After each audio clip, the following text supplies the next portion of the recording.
ਜਿਹੜਾ ਭਾਰਤ ਨੇ ਆਪਣਾ ਇੰਨਾ ਵੱਡਾ ਡੈਲੀਗੇਸ਼ਨ 60 ਮੈਂਬਰ ਪਾਰਲੀਮੈਂਟ ਦਾ 35-40 ਮੁਲਕਾਂ 'ਚ ਭੇਜਿਆ। ਇੱਥੇ ਵੀ ਸ਼ਸ਼ੀ ਥਰੂਰ ਮਿਲਦਾ ਰਿਹਾ ਕਿ ਜੀ ਇਹ ਪਾਕਿਸਤਾਨ ਦੀ ਫਲਾਣੀ ਦਹਿਸ਼ਤਗਰਦ ਜਥੇਬੰਦੀ ਨੇ ਇਹ ਆਤੰਕਵਾਦੀ ਹਮਲਾ ਟੈਰਰਿਸਟ ਐਕਟ ਹਰ ਥਾਂ ਵੜ ਕੇ ਉੱਥੇ ਉਹਨੂੰ ਟੈਰਰਿਜ਼ਮ। ਪਹਿਲਾਂ ਤਾਂ ਉਹਨਾਂ ਨੇ ਇਸ ਨੂੰ ਹੀ ਭੰਨ ਦਿੱਤਾ ਇਸ ਮਿਥ ਨੂੰ ਕਿ ਉਹਨਾਂ ਨੇ ਕਿਹਾ ਡੈਡਲੀ ਇਨਸਰਜੈਂਟ ਅਟੈਕ।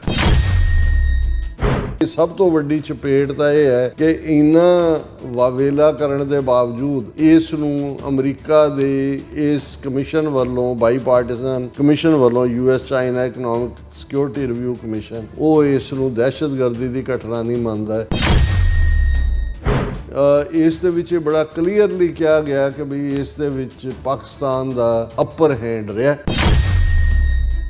ਕਿ ਚਾਈਨਾ ਦੀ ਵੈਪਨਰੀ ਜਿਹੜੀ ਆ ਉਹ ਯੂਜ਼ ਹੋਈ, ਚਾਈਨੀਜ਼ ਇੰਟੈਲੀਜੈਂਸ ਯੂਜ਼ ਹੋਈ ਔਰ ਇਸ ਦੇ ਉੱਤੇ ਈਵਨ ਇਸ ਰਿਪੋਰਟ ਦੀ ਇੱਕ ਜਿਸਟ ਇਹ ਵੀ ਹੈ ਕਿ ਇਹਦੇ ਬਾਵਜੂਦ ਕਿ ਚਾਈਨਾ ਨੇ ਪਾਕਿਸਤਾਨ ਦੇ ਨਾਲ ਕੋਲੈਬੋਰੇਟ ਕੀਤਾ ਲੇਕਿਨ ਭਾਰਤ ਜਿਹੜਾ ਹੈ ਉਹ ਡਰਿਆ ਹੋਇਆ ਚੀਨ ਤੋਂ। ਉਹ ਈਵਨ ਜਿਹੜਾ ਬਾਰਡਰ ਡਿਸਪਿਊਟ ਹੈ ਉਹਨੂੰ ਵੀ ਜਿਹੜਾ ਬੈਕ ਬਰਨਰ ਤੇ ਰੱਖ ਕੇ ਚੀਨ ਦੇ ਨਾਲ ਸਮਝੌਤੇ ਲਈ ਤਿਆਰ ਹੈ। ਵਾਹਿਗੁਰੂ ਜੀ ਕਾ ਖਾਲਸਾ ਵਾਹਿਗੁਰੂ ਜੀ ਕੀ ਫਤਿਹ। अस्सलाम वालेकुम आदाब अर्ज़ मैं ਤੁਹਾਡੀ ਹੋਸਟ ਨੀਲਮ ਕੌਰ ਤੇ ਮੈਂ TV 84 ਦੇ ਸਾਰੇ ਦਰਸ਼ਕਾਂ ਤੇ ਸਰੋਤਿਆਂ ਨੂੰ ਜੀ ਆਇਆਂ ਕਹਿੰਦੀ ਆ ਪ੍ਰੋਗਰਾਮ ਸੱਚੋ ਸੱਚ ਵਿੱਚ ਜਿਹੜੇ ਇਸ ਪ੍ਰੋਗਰਾਮ ਨਾਲ ਦੇਸ਼ਾਂ ਵਿਦੇਸ਼ਾਂ ਤੋਂ ਜੁੜ ਚੁੱਕੇ ਨੇ। ਖਾਲਸਾ ਅਫੇਅਰ ਸੈਂਟਰ ਦੇ ਸੰਚਾਲਕ ਡਾਕਟਰ ਅਮਨ ਸਿੰਘ ਜੀ ਸਟੂਡੀਓ 'ਚ ਮੇਰੇ ਨਾਲ ਸ਼ਾਮਲ ਨੇ। ਉਹਨਾਂ ਨਾਲ ਗੱਲਬਾਤ ਕਰਕੇ ਅੱਜ ਦੇ ਐਮਐਸਪੋਰ ਉਹਨਾਂ ਤੋਂ ਉਹਨਾਂ ਦਾ ਤਬਸਰਾ ਜਾਣਦੇ ਹਾਂ। ਜੀ ਡਾਕਟਰ ਸਾਹਿਬ ਵਾਹਿਗੁਰੂ ਜੀ ਕਾ ਖਾਲਸਾ ਵਾਹਿਗੁਰੂ ਜੀ ਕੀ ਫਤਿਹ। ਹਾਂਜੀ ਨੀਲਮ ਕੌਰ ਜੀ ਤੁਹਾਨੂੰ ਵੀ ਤੇ ਦੁਨੀਆ ਭਰ 'ਚ ਬੈਠੇ ਸਾਡੇ ਬਹੁਤ ਹੀ ਪਿਆਰੇ ਸੋਹਣੇ ਸਿਆਣੇ ਸੁਨੱਖੇ TV 84 ਦੇ ਵਿਊਅਰਸ ਨੂੰ ਵੀ ਵਾਹਿਗੁਰੂ ਜੀ ਕਾ ਖਾਲਸਾ ਵਾਹਿਗੁਰੂ ਜੀ ਕੀ ਫਤਿਹ। ਸਾਡੇ ਬਹੁਤ ਹੀ ਪਿਆਰੇ ਮੁਸਲਮਾਨ ਭੈਣਾਂ ਭਰਾਵਾਂ ਨੂੰ ਅਸਲਾਮ ਅਲੈਕਮ। ਗੰਗਾ ਜਮਨੀ ਤਹਿਜ਼ੀਬ ਦੇ ਹਿੰਦੂ ਤਵੀਆਂ ਨੂੰ ਨਮੋ ਨਮੇ ਤੇ ਹੋਰ ਸਭ ਵੀਰਾਂ ਭੈਣਾਂ ਨੂੰ ਆਦਾਬ। ਜੀ ਡਾਕਟਰ ਸਾਹਿਬ ਜੀਆਂ ਨੂੰ ਪ੍ਰੋਗਰਾਮ ਸੱਚੋ ਸੱਚ ਵਿੱਚ ਬਹੁਤ ਧੰਨਵਾਦ। ਜੀ ਡਾਕਟਰ ਸਾਹਿਬ ਅੱਜ 21 ਨਵੰਬਰ 2025 6 ਮੱਘਰ ਨਾਨਕ ਸ਼ਾਹੀ ਸੰਮਤ 557 ਦਾ ਦਿਨ ਹੈ ਤੇ ਡਾਕਟਰ ਸਾਹਿਬ ਪ੍ਰੋਗਰਾਮ ਸ਼ੁਰੂ ਕਰਨ ਤੋਂ ਪਹਿਲਾਂ ਸੇ ਦਰਸ਼ਕਾਂ ਤੇ ਸਰੋਤਿਆਂ ਨੂੰ ਹਮੇਸ਼ਾ ਤਰ੍ਹਾਂ ਦਾ ਸੀ ਵਿਊਅਰਸ ਜੇ ਤੁਸੀਂ ਹੱਕ ਸੱਚ ਇਨਸਾਫ ਤੇ ਪੈਰਾ ਦਿੰਦਾ ਇੱਕੋ ਇੱਕ ਚੈਨਲ TV 84 ਨੂੰ ਦੇਖਣਾ ਚਾਹੁੰਦੇ ਹੋ ਤਾਂ ਤੁਸੀਂ ਦੇਖ ਸਕਦੇ ਹੋ ਸਪੈਕਟਰਮ ਕੇਬਲ RCN ਕੇਬਲ ਬਲਫਨ ਕੈਨੇਡਾ ਰੋਕੂ ਜਾਦੂ ਬਾਕਸ ਸ਼ਾਵਾ ਫੇਸਬੁੱਕ TV 84 ਦੀ ਐਪ ਰਾਹੀਂ online streaming and IP box ਤੇ ਤੁਸੀਂ TV 84 ਨੂੰ ਦੇਖ ਸਕਦੇ ਹੋ। ਵਿਊਅਰਸ ਜੇ ਤੁਸੀਂ TV 84 ਨਾਲ ਜਾਂ ਪ੍ਰੋਗਰਾਮ ਸੱਚੋ ਸੱਚ ਨਾਲ ਫੇਸਬੁੱਕ ਰਾਹੀਂ ਜੁੜੇ ਤਾਂ ਉਸ ਨੂੰ ਵੱਧ ਲਾਈਕ ਕਰੋ ਤੇ ਸ਼ੇਅਰ ਕਰੋ ਅਤੇ ਨਾਲ ਹੀ YouTube ਤੇ ਸਬਸਕ੍ਰਾਈਬ ਵੀ ਕਰੋ।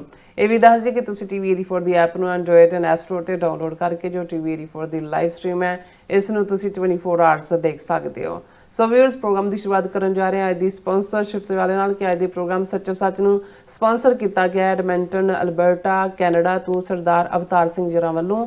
ਸੋ ਇਹਨਾਂ ਨੇ TV 84 ਦੀ ਵੱਧ ਤੋਂ ਵੱਧ ਸਪੋਰਟ ਕਰਨ ਲਈ ਕਿਹਾ ਹੈ ਔਰ ਨਾਲ ਹੀ ਖਾਲਿਸਤਾਨ ਦੀ ਪ੍ਰਾਪਤੀ ਦੀ ਅਰਦਾਸ ਕੀਤੀ ਹੈ। ਸੋ ਅੱਜ ਦੀ ਸਪਾਂਸਰਸ਼ਿਪ ਲਈ ਅਸੀਂ ਸਰਦਾਰ ਅਵਤਾਰ ਸਿੰਘ ਜੀਰਾ ਦਾ ਤਹਿ ਦਿਲ ਤੋਂ ਧੰਨਵਾਦ ਕਰਦੇ ਹਾਂ ਔਰ ਤੁਹਾਨੂੰ ਵੀ ਅਪੀਲ ਤੇ ਬੇਨਤੀ ਕਰਦੇ ਹਾਂ ਕਿ ਤੁਸੀਂ ਪ੍ਰੋਗਰਾਮ ਸੱਚੋ ਸੱਚ ਨੂੰ ਵੱਧ ਤੋਂ ਵੱਧ ਸਪਾਂਸਰ ਕਰੋ। ਸਪਾਂਸਰਸ਼ਿਪ ਲਈ ਤੁਸੀਂ ਸਾਨੂੰ ਕਾਲ ਕਰ ਸਕਦੇ ਹੋ ਸਾਡੇ ਫੋਨ ਨੰਬਰ ਤੇ 516661911984 ਸੇਮ ਨੰਬਰ ਤੇ WhatsApp ਕਰ ਸਕਦੇ ਹੋ। ਤੁਸੀਂ ਸਾਨੂੰ ਈਮੇਲ ਵੀ ਕਰ ਸਕਦੇ info@tv ਤੇ। ਸੋ ਵਿਊਅਰਸ ਹੁਣ ਆਪਾਂ ਆਪਣੇ ਪ੍ਰੋਗਰਾਮ ਦੀ ਸ਼ੁਰੂਆਤ ਕਰਾਂਗੇ ਕਿ ਜਿਸ ਤਰ੍ਹਾਂ ਕਿ ਭਾਰਤ ਦੇ ਪਾਕਿਸਤਾਨ ਦੇ ਖਿਲਾਫ ਆਪਰੇਸ਼ਨ ਸਿੰਧੂਰ ਦੌਰਾਨ ਭਾਰਤ ਦੀ ਹੋਈ ਸ਼ਿਕਸਤ ਦੀ ਚਰਚਾ ਹੁਣ US ਕਾਂਗਰਸ ਵਿੱਚ ਵੀ ਹੋ ਰਹੀ ਹੈ ਔਰ ਅਮਰੀਕਾ ਦੇ 12 ਕਾਂਗਰਸਮੈਨਾਂ ਤੇ ਸੈਨੇਟਰਾਂ ਵੱਲੋਂ ਤਿਆਰ ਕੀਤੀ ਗਈ 745 ਸਫ਼ਿਆਂ ਦੀ ਰਿਪੋਰਟ ਵਿੱਚ ਖੁਲਾਸਾ ਕੀਤਾ ਗਿਆ ਹੈ ਕਿ 22 ਅਪ੍ਰੈਲ 2025 ਨੂੰ ਪਹਿਲਗਾਮ ਦੀ ਘਟਨਾ ਇੰਸਰਜੈਂਸੀ ਸੀ ਤੇ ਉਸ ਤੋਂ ਬਾਅਦ 7, 8, 9, 10 ਮਈ ਨੂੰ ਹੋਈ ਭਾਰਤ ਪਾਕਿਸਤਾਨ ਵਿੱਚ ਜੰਗ ਵਿੱਚ ਜਿਹੜੀ ਪਾਕਿਸਤਾਨ ਨੇ ਚੀਨੀ ਹਥਿਆਰਾਂ ਦੀ ਵਰਤੋਂ ਨਾਲ ਭਾਰਤ ਤੇ ਕਾਮਯਾਬੀ ਹਾਸਲ ਕੀਤੀ। ਸੋ ਅਜੇ ਤੱਕ ਭਾਰਤ ਸਰਕਾਰ ਵੱਲੋਂ ਇਸ ਤੇ ਕੋਈ ਰਿਐਕਸ਼ਨ ਨਹੀਂ ਆਇਆ ਅਤੇ ਗੋਦੀ ਮੀਡੀਆ ਨੂੰ ਵੀ ਸੱਪ ਸੁੰਘਿਆ ਹੋਇਆ ਹੈ। ਸੋ ਇਸ ਬਾਰੇ ਆਪਾਂ ਗੱਲਬਾਤ ਕਰਨ ਜਾ ਰਹੇ ਹਾਂ। ਸੋ ਅਸੀਂ ਚਾਹਾਂਗੇ ਕਿ ਤੁਸੀਂ ਇਸੇ ਤਰ੍ਹਾਂ ਬਣੇ ਰਹਿਣਾ। ਦੇਖਣ ਸੁਣਨ ਲਈ ਤੁਹਾਡਾ ਸਭ ਦਾ ਬਹੁਤ ਬਹੁਤ ਧੰਨਵਾਦ। ਜੀ ਡਾਕਟਰ ਸਾਹਿਬ ਕੀ ਵਿਚਾਰਾਂ ਨੇ? ਸਭ ਤੋਂ ਪਹਿਲਾਂ ਤਾਂ ਅੱਜ ਦੇ ਪ੍ਰੋਗਰਾਮ ਨੂੰ ਸਪਾਂਸਰ ਕਰਨ ਲਈ ਅਸੀਂ ਵੀਰ Avtar Singh ji Edmonton Alberta Canada ਨਿਵਾਸੀ ਉਹਨਾਂ ਦੇ ਸਮੁੱਚੇ ਪਰਿਵਾਰ ਦਾ ਸ਼ੁਕਰੀਆ ਅਦਾ ਕਰਦੇ ਹਾਂ। ਆਪਣੇ ਲਗਭਗ 40 ਸਾਲ ਤੋਂ ਜ਼ਿਆਦਾ ਦੇ ਅਮਰੀਕਾ ਦੇ ਵਿੱਚ ਪੰਥਕ ਸਫ਼ਰ ਦੇ ਦੌਰਾਨ ਕੁਝ ਸ਼ਖਸੀਅਤਾਂ ਐਸੀਆਂ ਜਿਹੜੀਆਂ ਪਬਲਿਕ ਰੈਕਗਨੀਸ਼ਨ ਨਹੀਂ ਚਾਹੁੰਦੀਆਂ, ਜਿਨ੍ਹਾਂ ਨੂੰ ਕੋਈ ਸਟੇਜ ਦਾ ਸ਼ੌਕ ਨਹੀਂ, ਬਹੁਤ ਪਿੱਛੇ ਰਹਿ ਕੇ ਪਰ ਪੰਥ ਦੇ ਪਿਆਰ ਨਾਲ, ਦਰਦ ਨਾਲ ਭਰੀਆਂ ਹੋਈਆਂ ਔਰ ਕੁਛ ਕਰਨ ਦੀ ਕਾਮਨਾ, ਔਰ ਜਿਨ੍ਹਾਂ ਦਾ ਰਿਜ਼ੋਲਵ ਸਟੀਲ ਵਾਂਗ ਮਜ਼ਬੂਤ ਔਰ ਨਿਸ਼ਕਾਮ ਰਹਿ ਕੇ, ਪਿੱਛੇ ਰਹਿ ਕੇ ਉਹ ਕਿਸੇ ਨਾ ਕਿਸੇ ਤਰੀਕੇ ਨਾਲ ਜਿਹੜਾ ਹੈ ਉਹ ਮਦਦਗਾਰ ਵੀਰ ਭੈਣਾਂ ਸਾਬਤ ਹੁੰਦੇ ਨੇ। ਉਹਨਾਂ ਚੋਂ ਹੀ ਵੀਰ ਅਵਤਾਰ ਸਿੰਘ, ਜਦੋਂ ਮੈਂ ਬੜੇ ਅਰਸੇ ਬਾਅਦ ਐਡਮਿੰਟਨ ਜਾਣਾ ਹੋਇਆ ਔਰ ਆਮ ਦੀਵਾਨ ਦੇ ਵਿੱਚ ਹੀ ਉਹਨਾਂ ਦੇ ਨਾਲ ਮੁਲਾਕਾਤ ਹੋਈ, ਉਹਨਾਂ ਨੇ ਆਪਣੀ ਸਿੰਘਣੀ ਸਾਹਿਬਾ ਆਪਣੇ ਬੇਟੇ ਦੇ ਨਾਲ ਵੀ ਮਿਲਾਇਆ ਔਰ ਆਪਣਾ ਪਿਛੋਕੜ ਉਹਨਾਂ ਨੇ ਦੱਸਿਆ। ਔਰ ਉਦੋਂ ਹੀ ਉਹਨਾਂ ਨਾਲ ਗੱਲਬਾਤ ਤੋਂ ਜਾਂ ਉਹਨਾਂ ਦੇ ਅੰਦਰੋਂ ਪੰਥ ਲਈ ਡੁੱਲ ਪੈਂਦਾ ਪਿਆਰ ਔਰ ਖ਼ਾਸ ਤੌਰ 'ਤੇ ਭਾਰਤੀ ਹਕੂਮਤ, ਉਹਨਾਂ ਦੇ ਜ਼ੁਲਮ ਨਵੰਬਰ 84 ਔਰ ਉਹਨਾਂ ਦਾ ਖਾਲਿਸਤਾਨ ਦਾ ਰਿਜ਼ੋਲਵ, ਇਹ ਆਪਣੇ ਆਪ ਦੇ ਵਿੱਚ ਹੀ ਜਿਹੜਾ ਇੱਕ ਬਹੁਤ ਪ੍ਰਭਾਵਸ਼ਾਲੀ ਸੀ, ਜਿਸ ਨੂੰ ਤੁਸੀਂ ਕਹਿੰਦੇ ਹੋ ਵੀ ਤੁਸੀਂ ਮਹਿਸੂਸ ਕਰਦੇ ਹੋ ਵੀ ਕਿਸੇ ਦੇ ਅੰਦਰ ਦਰਦ ਕਿੰਨਾ ਕੁੱਟ ਕੇ ਭਰਿਆ ਹੋਇਆ। ਬਿਲਕੁਲ। ਉਹ ਸਕਸੈਸਫੁਲ ਇੰਜੀਨੀਅਰ ਨੇ, ਵੱਡੇ ਉਹਨਾਂ ਤੇ ਰੱਬ ਦੀ ਰਹਿਮਤ ਹੈ। ਔਰ ਉਹਨਾਂ ਨੇ ਇਹੀ ਨਹੀਂ ਕਿ ਵੀ ਉਹ TV 84 ਦੀ ਮਦਦ ਦੇ ਉੱਤੇ ਆਏ ਜਾਂ ਮਦਦ ਕਰਦੇ ਨੇ, ਓਵਰਆਲ ਵੀ ਜਿਵੇਂ Sikhs for justice the referendum campaign, ਉਸ ਦੇ ਲਈ ਬੱਸੇਸ ਔਰ ਦੂਸਰੇ ਦਾ ਪ੍ਰਬੰਧ, ਔਰ ਹੋਰ ਵੀ ਧਾਰਮਿਕ ਤੌਰ 'ਤੇ ਵੀ ਜਿਵੇਂ ਲਿਟਰੇਚਰ ਔਰ ਦੂਸਰਾ ਕੋਈ ਜਿੱਥੇ ਵੀ ਲੋੜੀਂਦਾ ਕੋਈ ਹੈ ਉੱਥੋਂ ਤੱਕ ਉਹ ਪਹੁੰਚਾਉਂਦੇ ਨੇ।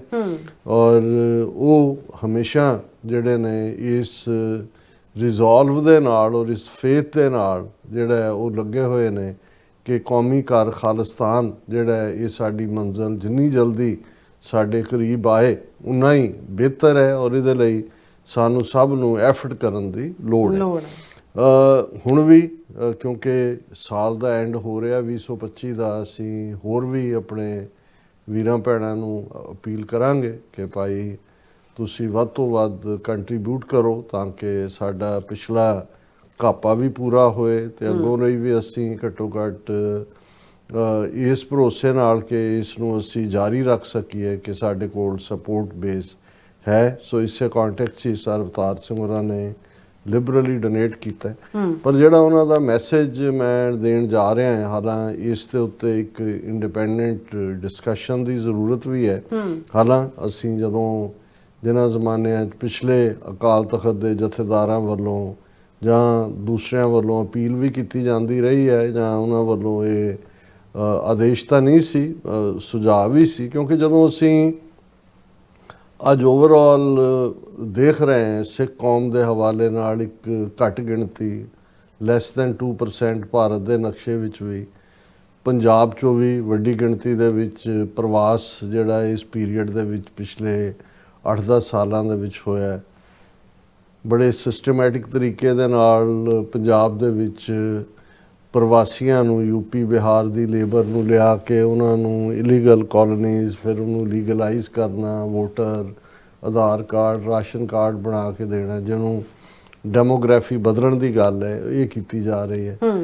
ਦੂਸਰੇ ਪਾਸੇ ਅਸੀਂ ਜਿਹੜਾ ਇੱਕ ਰੁਝਾਨ, ਹਾਲਾਂਕਿ ਜੇ ਤੁਸੀਂ 1947 ਤੋਂ ਬਾਅਦ ਪਰਿਵਾਰ ਨਿਯੋਜਨ ਫੈਮਿਲੀ ਪਲੈਨਿੰਗ ਦੇ ਨਾਂ ਥੱਲੇ ਦੇਖੋ ਤੇ ਪੰਜਾਬ ਨੂੰ ਹੀ ਟਾਰਗੇਟ ਕੀਤਾ ਗਿਆ ਸੀ। ਉਦੋਂ ਸਾਡਿਆਂ ਨੂੰ ਵੀ ਸ਼ਾਇਦ ਇਸ ਗੱਲ ਦਾ ਅਹਿਸਾਸ ਨਹੀਂ ਸੀ ਕਿ ਵੀ ਇਹ ਇੱਕ ਘੱਟ ਗਿਣਤੀ ਹੋਣ ਦੇ ਨਾਤੇ ਜੋ ਸਾਡੇ ਉੱਤੇ ਹੀ ਥੋਪਿਆ ਗਿਆ ਔਰ ਜਿਹੜੇ ਈਵਨ ਸੈੱਟ ਕੋਟੇ ਦਿੱਤੇ ਜਾਂਦੇ ਸੀ, ਜਿਹੜੇ CMO ਨੇ, ਚੀਫ ਮੈਡੀਕਲ ਆਫੀਸਰ ਜਿਹੜਾ ਹੈਲਥ ਦੇ ਨਾਲ ਰਿਲੇਟਡ ਹੁੰਦਾ ਹੈ, ਉਹਨੇ ਜਿਹੜੇ ਮੈਡੀਕਲ ਆਫੀਸਰਸ ਨੇ, ਡਿਸਪੈਂਸਰੀ ਇੰਚਾਰਜ ਨੇ, ਉਹਨਾਂ 'ਚੋਂ ਅੱਗੇ ਫਿਰ ਜਿਹੜੀਆਂ ਨਰਸਿਸ ਨੇ, ਖਾਸ ਤੌਰ 'ਤੇ ਜਿਹੜੀਆਂ ਉਹਨਾਂ ਦੀਆਂ ਮੈਡੀਕਲ ਡਿਸਪੈਂਸਰੀਜ਼ ਹੁੰਦੀਆਂ ਉਹਨਾਂ 'ਚ 4 ਦਾ ਸਟਾਫ ਹੁੰਦਾ ਜੀ, ਡਾਕਟਰ ਹੁੰਦਾ, ਇੱਕ ਕੰਪਾਊਂਡਰ ਜਾਂ ਜਿਹਨੂੰ ਡਿਸਪੈਂਸਰ ਵੀ ਕਹਿੰਦੇ ਨੇ, ਨਰਸ ਹੁੰਦੀ ਹੈ, ਤੇ ਕਲਾਸ 4th ਜਿਹਨੂੰ PN ਕਹਿੰਦੇ ਨੇ ਹੁੰਦਾ। ਔਰ ਫਿਰ ਉਹਦੇ 'ਚ ਵੀ ਉਹਨਾਂ ਨੂੰ ਅੱਗੋਂ ਕੋਟਾ ਹੁੰਦਾ ਹੈ ਕਿ ਵੀ ਇੰਨੀਆਂ ਤੁਸੀਂ ਟਬੈਕਟਮੀਜ਼ ਕਰਨੀਆਂ ਨੇ, ਇੰਨੀਆਂ ਵੈਸੈਕਟਮੀਜ਼ ਕਰਨੀਆਂ ਨੇ, ਇੰਨੇ ਲੂਪ ਇਨਸਰਸ਼ਨਸ ਕਰਨੇ ਨੇ, ਇਹਨਾਂ ਜਿਹੜੇ ਨੇ ਕੰਟਰਾਸੈਪਟਿਵ ਦੇਣੇ। ਹੁਣ ਇਹ ਨਲਬੰਦੀ, ਨਸਬੰਦੀ ਔਰ ਉਸ ਦੇ ਉੱਤੇ ਉਹਨਾਂ ਦੀਆਂ ਈਵਨ ਇਨਕਰੀਮੈਂਟਸ ਜਾਂ ਉਹਨਾਂ ਦੀ ਪ੍ਰਮੋਸ਼ਨ ਰੁਕੀ ਹੁੰਦੀ। ਇਹ 70ਵਿਆਂ ਤੋਂ ਇਹਨਾਂ ਨੇ ਸ਼ੁਰੂ ਕੀਤਾ ਔਰ ਪੰਜਾਬ 'ਚ ਉਹਦਾ ਨਤੀਜਾ ਇਹ ਹੋਇਆ। ਔਰ ਜਿਵੇਂ ਜਿਸ ਲੈਵਲ ਦੇ ਉੱਤੇ ਇਹਨਾਂ ਨੇ ਪ੍ਰਚਾਰਿਆ ਹਮ ਦੋ ਹਮਾਰੇ ਦੋ, ਔਰ ਫਿਰ ਹੌਲੀ ਹੌਲੀ ਉਹ ਤਾਂ 2 ਦੇ ਉੱਤੇ ਪ੍ਰਚਾਰਿਆ ਗਿਆ, ਫਿਰ ਆਪਣੇ ਜਿਹੜੇ ਨੇ ਉਹ ਇੱਕ ਤੇ ਆ ਕੇ ਖਲੋ ਗਏ। ਨਤੀਜੇ ਦੇ ਤੌਰ ਦੇ ਉੱਤੇ ਅੱਜ ਹਾਲਾਤ ਇਹ ਨੇ ਕਿ ਸਾਡੀ ਪੋਪੂਲੇਸ਼ਨ ਬੜੀ ਤੇਜ਼ੀ ਨਾਲ ਡਿਵਿੰਡਲ ਹੋ ਰਹੀ ਹੈ, ਔਰ ਦੂਸਰੇ ਪਾਸੇ ਇਸ ਨੇ ਈਵਨ ਘਰੇਲੂ ਕ੍ਰਾਈਸਿਸ ਵੀ ਪੈਦਾ ਕੀਤੇ ਨੇ, ਕਿਉਂਕਿ ਜਦੋਂ ਇੱਕੋ ਇੱਕ ਹੈ ਮੁੰਡਾ ਹੈ, ਉਸ ਜਿਹੜਾ ਆਮ ਜ਼ੁਬਾਨ 'ਚ ਕਿਹਾ ਜਾਂਦਾ ਸੀ ਇਕੱਲਾ ਮੁੰਡਾ ਤਾਂ ਪਿਓ ਹੁੰਦਾ, ਉਹਨਾਂ ਦੇ ਨਖਰੇ ਪੂਰੇ ਕਰਨੇ ਨਾ ਹੋਣ, ਔਰ ਜਿਸ ਕਿਸਮ ਦਾ ਫਿਰ ਇਹ ਸਾਰਾ ਡਰੱਗ ਕਲਚਰ, ਔਰ ਉਹ ਵੀ ਜਦੋਂ ਜਿਹੜੇ ਜੇ ਬਾਹਰ ਚਲਾ ਜਾਂਦਾ ਔਰ ਬਾਹਰ ਜਿਸ ਲੈਵਲ ਦਾ ਸਾਰਾ ਇਹ ਡਰੱਗ ਔਰ ਪੰਜਾਬ 'ਚ ਤਾਂ ਜੋ ਚੱਲ ਹੀ ਰਿਹਾ ਸੀ। ਸੋ ਕੁੱਲ ਮਿਲਾ ਕੇ ਜਿਹੜਾ ਕ੍ਰਾਈਸਿਸ ਹੈ ਇਸ ਨੂੰ, ਕਿਉਂਕਿ ਜਦੋਂ ਤੁਹਾਡੇ ਕੋਲ ਆਪਣਾ ਮੁਲਕ ਨਹੀਂ ਹੁੰਦਾ, ਉਹਦੇ ਥੱਲੇ ਜਦੋਂ ਕੋਈ ਕ੍ਰਾਈਸਿਸ ਹੁੰਦਾ ਵੀ ਹੈ, ਈਦਰ ਉਹਨੂੰ ਅਸੀਂ ਅੰਡਰ ਦਾ ਕਾਰਪੇਟ ਜਿਹੜਾ ਉਹ ਥਰੋ ਕਰਨ ਦੀ ਕੋਸ਼ਿਸ਼ ਕਰਦੇ ਹਾਂ, ਜਾਂ ਇੰਨੇ ਕੁ ਕ੍ਰਾਈਸਿਸ ਸਾਈਮਲਟੇਨੀਅਸਲੀ ਚੱਲ ਰਹੇ ਹੁੰਦੇ ਨੇ ਕਿ ਬਹੁਤ ਸਾਰੇ ਜਿਹੜੇ ਸਾਡੇ ਵਰਗੇ ਵੀ ਨੇ ਉਹ ਵੀ ਕਹਿਣਗੇ ਕਿ ਜੀ ਫੋਕਸ ਇਸ ਵੇਲੇ ਇੱਕ ਗੱਲ ਤੇ ਹੀ ਕਰੀਏ ਕਿ ਭਾਈ ਰਾਜ ਸ਼ਕਤੀ ਮਿਲੇ। ਲੇਕਿਨ ਜਿਹੜੇ ਬਾਕੀ ਚੈਲੰਜਸ ਨੇ ਉਹਨਾਂ ਦੇ ਉੱਤੇ ਵੀ ਸਾਡਾ ਧਿਆਨ ਟਿਕਿਆ ਹੋਣਾ ਚਾਹੀਦਾ ਹੈ। ਔਰ ਸਰ ਅਵਤਾਰ ਸਿੰਘ ਜੀ ਦਾ ਬੜਾ ਸਪੈਸੀਫਿਕ ਇਸ ਦੇ ਉੱਤੇ ਥਾਟ ਸੀ। ਉਹਨਾਂ ਨੇ ਕਿਹਾ ਕਿ ਵੀ 10ਵੇਂ ਪਾਤਸ਼ਾਹ ਦੇ ਜਿਨ੍ਹਾਂ ਨੇ ਖਾਲਸਾ ਪੰਥ ਦੀ ਸਾਜਨਾ ਕੀਤੀ, ਖਾਲਸੇ ਦਾ ਕਾਨਸੈਪਟ ਔਰ ਸਾਨੂੰ ਬਾਦਸ਼ਾਹਤ ਬਖਸ਼ੀ, ਉਹਨਾਂ ਦੇ 4 ਸਾਹਿਬਜ਼ਾਦੇ ਸਨ, ਔਰ ਇਹ ਸਾਡੇ ਲਈ ਰੋਲ ਮਾਡਲ ਵਾਂਗ ਹੈ ਵੀ ਹਰ ਸਿੱਖ ਪਰਿਵਾਰ ਦੇ ਘੱਟੋ ਘੱਟ ਜਿਹੜੇ ਨੇ ਉਹ 4 ਬੱਚੇ ਜ਼ਰੂਰ ਹੋਣੇ ਚਾਹੀਦੇ ਨੇ। ਔਰ ਇਸ ਬਾਰੇ ਈਵਨ ਅਕਾਲ ਤਖਤ ਦੇ ਜਥੇਦਾਰ ਜਿਹੜੇ ਸਾਬਕਾ ਸੀ ਉਹਨਾਂ ਦਾ ਵੀ ਇਹੀ ਡਾਇਰੈਕਟਿਵ ਸੀ। ਔਰ ਈਵਨ ਹੁਣ ਵੀ ਮੈਂ 2-3 ਦਿਨ ਪਹਿਲਾਂ ਸ਼ਾਇਦ ਪੰਜਾਬ ਆਮ ਆਦਮੀ ਪਾਰਟੀ ਦਾ ਬੈਂਸ ਐਜੂਕੇਸ਼ਨ ਕਿ ਕਿਹੜਾ ਮਿਨਿਸਟਰ ਹੈ ਜਾਂ ਜਿਹੜਾ ਸਪੀਕਰ ਹੈ ਸ਼ਾਇਦ ਸੰਧਵਾਂ ਕੁਲਜੀਤ ਸਿੰਘ, ਜਦੋਂ ਉਹਨੇ ਇਹ ਕਿਹਾ, ਮੈਂ ਹਾਲਾਂਕਿ ਖਬਰ ਡੀਟੇਲ ਦੇ ਵਿੱਚ ਨਹੀਂ ਦੇਖੀ, ਕਿ ਭਾਈ ਜਿਨ੍ਹਾਂ ਦੇ 4 ਜਾਂ 5 ਦੂਸਰੇ ਨੇ ਗਰੀਬੀ ਦੇ ਮਾਰੇ ਹੋਏ ਲੋਕ, ਉਹਨਾਂ ਦੇ ਤਾਂ ਉਹ ਪਲ ਰਹੇ ਨੇ, ਤੇ ਅਸੀਂ ਜਿਹੜਾ ਉਹ ਕੀ ਕੰਮ ਫੜਿਆ ਹੋਇਆ ਕਿ ਵੀ ਅਸੀਂ ਬਿਲਕੁਲ ਆਪਣੀ ਪੋਪੂਲੇਸ਼ਨ ਨੂੰ ਜਿਹੜਾ ਉਹ ਡਿਵਿੰਡਲ ਕਰ ਲਿਆ। ਸੋ ਇਹਦੇ 'ਚ ਕੋਈ ਸ਼ੱਕ ਨਹੀਂ ਹੈ ਕਿ ਵੀ ਅਲਟੀਮੇਟਲੀ ਜੇ ਅਸੀਂ ਇਹਨਾਂ 4 ਦਹਾਕਿਆਂ ਦੇ ਵਿੱਚ ਹੀ ਦੇਖੀਏ ਕਿ ਇੱਕ ਪਾਸੇ ਤਾਂ ਉਹਨਾਂ ਨੇ, ਜਦੋਂ ਅਸੀਂ 1.5 ਲੱਖ ਨੌਜਵਾਨਾਂ ਦੀ ਨਸਲਕੁਸ਼ੀ ਦੀ ਗੱਲ ਕਰਦੇ ਹਾਂ ਤੇ ਬਹੁਤ ਸਾਰੇ ਜਿਹੜੇ ਨੇ ਉਹਨਾਂ 'ਚੋਂ 14-15 ਸਾਲ ਤੋਂ ਲੈ ਕੇ 30-32 ਸਾਲ ਤੱਕ ਦੀ ਉਮਰ ਦੇ ਜਿਹੜੀ ਚਾਈਲਡ ਪ੍ਰੋਡਿਊਸਿੰਗ ਏਜ ਹੁੰਦੀ ਹੈ ਤੁਹਾਡੀ ਇਸੇ ਲਈ ਉਹਨੂੰ ਨਸਲਕੁਸ਼ੀ ਇਸੇ ਲਈ ਕਿਹਾ ਜਾਂਦਾ ਹੈ। ਔਰ ਅਕਸਰ ਉਹਨਾਂ ਜ਼ਮਾਨਿਆਂ ਦੇ ਵਿੱਚ ਇਹ ਗੱਲ ਇਹਨਾਂ ਦਾ ਮੀਡੀਆ ਹੀ ਕਹਿੰਦਾ ਸੀ ਕਿ ਜੀ ਅੰਮ੍ਰਿਤਸਰ, ਗੁਰਦਾਸਪੁਰ, ਫਿਰੋਜ਼ਪੁਰ ਜ਼ਿਲ੍ਹਿਆਂ 'ਚ ਉਹ ਇਲਾਕੇ ਵੀ ਨੇ ਜਿੱਥੇ ਕਈ ਦਹਾਕਿਆਂ ਤੱਕ ਜੰਝ ਨਹੀਂ ਚੜ੍ਹਨੀ। ਔਰ ਇਹਦੇ 'ਚ ਕੋਈ ਸ਼ੱਕ ਨਹੀਂ ਹੈ ਕਿ ਕਈ ਵਾਰ ਹੁਣ ਸੁਲਤਾਨਵਿੰਡ ਵਰਗੇ ਇੱਕ ਪਿੰਡ ਦੇ 35-40 ਨੌਜਵਾਨ ਜਿਹੜੇ ਨੇ ਉਹ ਫੇਕ ਐਨਕਾਊਂਟਰਸ ਦੇ ਵਿੱਚ ਮਾਰੇ। ਫਿਰ ਅਸੀਂ ਦੇਖਦੇ ਹਾਂ ਵੀ ਜਿਹੜੇ ਜਿਨ੍ਹਾਂ ਨੂੰ ਜੇਲ੍ਹਾਂ 'ਚ ਰੱਖ ਕੇ ਤਸ਼ੱਦਦ ਕੀਤਾ ਜਾਂਦਾ ਹੈ, ਉਸ ਪੀਰੀਅਡ 'ਚ ਵੀ ਇਸ ਗੱਲ ਨੂੰ ਯਕੀਨੀ ਬਣਾਇਆ ਜਾਂਦਾ ਸੀ ਤਸ਼ੱਦਦ ਦੇ ਦੌਰਾਨ, ਜਿੱਥੇ ਉਹਨਾਂ ਨੂੰ ਜਿਹੜਾ ਉਹ ਬਾਕੀ ਹੋਰ ਕਿਸਮ ਦਾ ਟਾਰਚਰ ਜਿਹੜਾ ਉਹਨਾਂ ਤੋਂ ਭੇਦ ਖੁਲਵਾਉਣ ਲਈ ਸੀ। ਲੇਕਿਨ ਉਹ ਸੈਕਸ਼ੂਅਲੀ ਅਨਫਿਟ ਹੋਣ ਇਸ ਦੇ ਲਈ ਖਾਸ ਤੌਰ 'ਤੇ ਪ੍ਰਾਈਵੇਟ ਪਾਰਟ ਜੈਨੀਟਲਸ ਦੇ ਉੱਤੇ ਇਲੈਕਟ੍ਰਿਕ ਕਰੰਟ ਔਰ ਦੂਸਰਾ ਲਾਉਣ ਦਾ ਵੀ ਜਿਹੜਾ ਪਾਰਟ ਉਸ ਦੇ ਨਾਲ ਰਿਹਾ। ਦੈਨ ਜਿਹੜੀ ਇੱਕ ਜਨਰੇਸ਼ਨ ਵਾਈਪ ਆਊਟ ਕਰਕੇ ਦੂਸਰੀ ਜਨਰੇਸ਼ਨ ਹੈ ਉਹਨੂੰ ਡਰੱਗਸ ਦੇ ਹਵਾਲੇ ਕੀਤਾ। ਹੁਣ ਵੈਸੇ ਅਲਕੋਹਲ ਔਰ ਦੂਸਰੇ ਵੀ ਇਸ ਫਰਟੀਲਿਟੀ ਦੇ ਉੱਤੇ ਅਸਰ ਪਾਉਂਦੇ ਨੇ, ਲੇਕਿਨ ਜਿਹੜੀਆਂ ਡਰੱਗਸ ਕ੍ਰੈਕ ਕੋਕੇਨ ਔਰ ਹੈਰੋਇਨ ਔਰ ਦੂਸਰੇ ਤੀਸਰੇ, ਨਤੀਜਾ ਇਹ ਹੈ ਕਿ ਭਾਈ ਉਹਦੇ ਥੱਲੇ ਜਿਹੜਾ ਕਿਸ ਲੈਵਲ ਦੇ ਉੱਤੇ ਜਿਹੜਾ ਡੈਥਸ ਜਿੰਨੇ 1.5 ਲੱਖ ਅਦਰਵਾਈਜ਼ ਡਾਇਰੈਕਟ ਮਿਲੀਟੈਂਸੀ 'ਚ ਮਰੇ ਨੇ, ਜੇ ਪ੍ਰੋਪਰ ਡਾਟਾ ਤੁਸੀਂ ਕਲੈਕਟ ਕਰੋ ਤਾਂ ਉਸ ਤੋਂ 3 ਗੁਣਾ। ਹੁਣ ਵੀ ਕੋਈ ਦਿਨ ਐਸਾ ਨਹੀਂ ਹੁੰਦਾ ਕਿਸੇ ਪਿੰਡ 'ਚੋਂ ਜਿਹੜਾ ਉਹ ਕਿਸੇ ਨਾ ਕਿਸੇ ਦੀ ਡਰੱਗ ਦੀ ਓਵਰਡੋਜ਼ ਜਾਂ ਦੂਸਰੇ ਦੇ ਨਾਲ ਡੈਥ ਦੀ ਖਬਰ ਨਾ ਹੋਏ। ਫਿਰ ਇੱਕ ਸਟੇਜ ਦੇ ਉੱਤੇ ਹੁਣ ਉਸ ਡਾਟੇ ਨੂੰ ਵੀ ਦਬਾਤਾ HIV, ਕਿਉਂਕਿ ਜਿਹੜੇ ਇੰਟਰਾਵੀਨਸ ਡਰੱਗਸ ਲੈਂਦੇ ਨੇ, ਨੀਡਲਸ ਦਾ ਇਸਤੇਮਾਲ ਕਰਦੇ ਨੇ, ਇਨਫੈਕਸ਼ਨ ਦੇ ਚਾਂਸਿਸ ਬਹੁਤ ਜ਼ਿਆਦਾ ਹੁੰਦੇ ਨੇ। ਔਰ ਇਹ ਸਾਰੇ ਦੇ ਤੋਂ ਬਾਅਦ ਹੁਣ ਅਸੀਂ ਜਿਹੜੀਆਂ ਜਿਹੜਾ ਜਿਹਨੂੰ ਆਪਣੇ ਲੋਕ ਡਿਸਕਸ ਨਹੀਂ ਕਰਨਾ ਚਾਹੁੰਦੇ, ਭਾਰਤ ਦੀ ਹਰ ਸਟੇਟ ਤੋਂ ਜ਼ਿਆਦਾ, ਹਾਲਾਂ ਪੰਜਾਬ ਕਿੰਨਾ ਛੋਟਾ 30 ਮਿਲੀਅਨ ਦੇ ਲਗਭਗ ਪਾਪੂਲੇਸ਼ਨ ਹੈ, ਹਰ ਡਿਸਟ੍ਰਿਕਟ ਹੈੱਡਕੁਆਰਟਰ ਦੇ ਵਿੱਚ ਸਪਰਮ ਬੈਂਕ ਨੇ। ਔਰ ਉਹ ਵੀ ਜਿਹੜੇ ਜਦੋਂ ਫਰਟੀਲਿਟੀ ਜਿਹੜੀ ਹੈ ਜਾਂ ਦੂਸਰਾ ਨਹੀਂ ਹੁੰਦਾ ਔਰ ਕਿਸ ਲੈਵਲ ਦੇ ਉੱਤੇ ਇਹ ਸਪਰਮ ਬੈਂਕਸ ਦਾ ਜਿਹੜਾ ਯੂਜ਼ ਕੀਤਾ ਜਾਂਦਾ ਹੈ ਪਾਰਟ, ਔਰ ਕਿਵੇਂ ਜਿਹਨੂੰ ਅਸੀਂ ਰੇਸ ਬਦਲੀ ਕਹਿੰਦੇ। ਸੋ ਇਹ ਸਾਰੇ ਚੈਲੰਜਸ ਨੇ। ਇਹਦੇ 'ਚ ਘੱਟੋ ਘੱਟ ਜਿਹੜਾ ਪਾਰਟ ਮੈਂ ਸਮਝਦਾ, ਜਿਹੜਾ ਮੈਸੇਜ ਵੀ ਹੈ ਭਾਈ ਅਵਤਾਰ ਸਿੰਘ ਹੋਰਾਂ ਦਾ, ਔਰ ਅਸੀਂ ਉਸ ਨੂੰ ਐਂਡੋਰਸ ਕਰਦੇ ਹਾਂ। ਹਾਲਾਂ ਇਹ ਨਹੀਂ ਹੈ ਵੀ ਅਸੀਂ ਇਹ ਵੀ ਨਹੀਂ ਚਾਹੁੰਦੇ ਕਿ ਵੀ ਔਰਤ ਨੂੰ ਸਿਰਫ ਅਸੀਂ ਕੋਈ ਬੱਚੇ ਜੰਮਣ ਵਾਲੀ ਮਸ਼ੀਨ ਵਾਂਗ ਦੇਖਣਾ ਚਾਹੁੰਦੇ ਹਾਂ ਜਾਂ ਦੂਜਾ।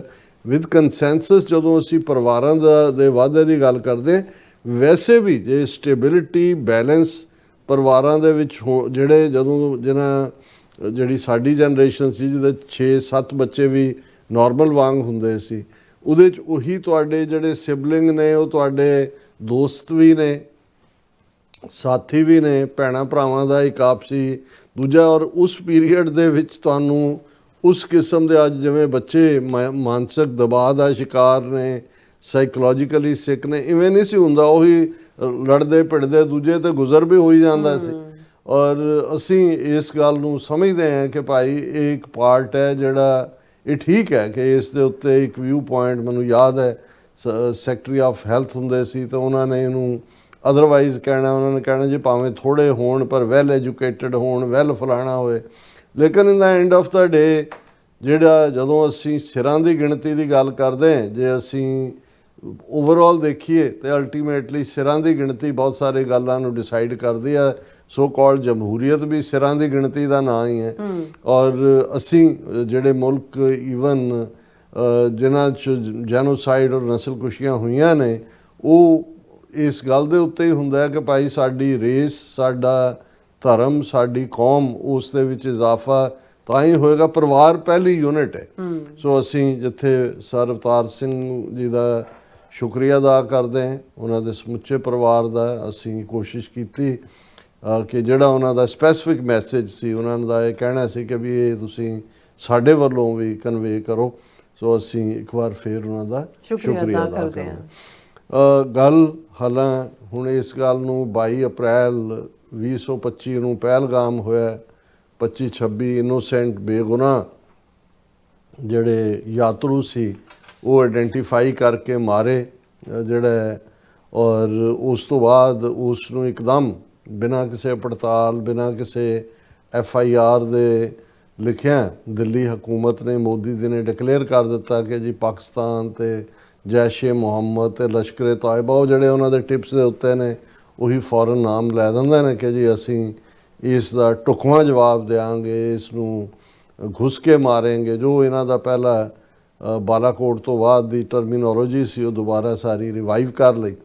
ਔਰ ਫਿਰ 7, 8, 9, 10 ਮਈ ਨੂੰ ਭਾਰਤ ਨੇ, ਔਰ ਇਹ ਉਹਨਾਂ ਦੇ ਫੌਜੀ ਮੁਖੀ ਦਾ ਹੀ ਕਹਿਣਾ ਭਾਰਤ ਦੇ ਕਿ ਉਸ ਦਾ ਨਾਂ ਵੀ ਜਿਹੜਾ ਕੋਡ ਨੇਮ ਆਪਰੇਸ਼ਨ ਸੰਦੂਰ ਰੱਖਿਆ, ਇਹ ਮੋਦੀ ਜੀ ਨੇ ਸੁਜੈਸਟ ਕੀਤਾ।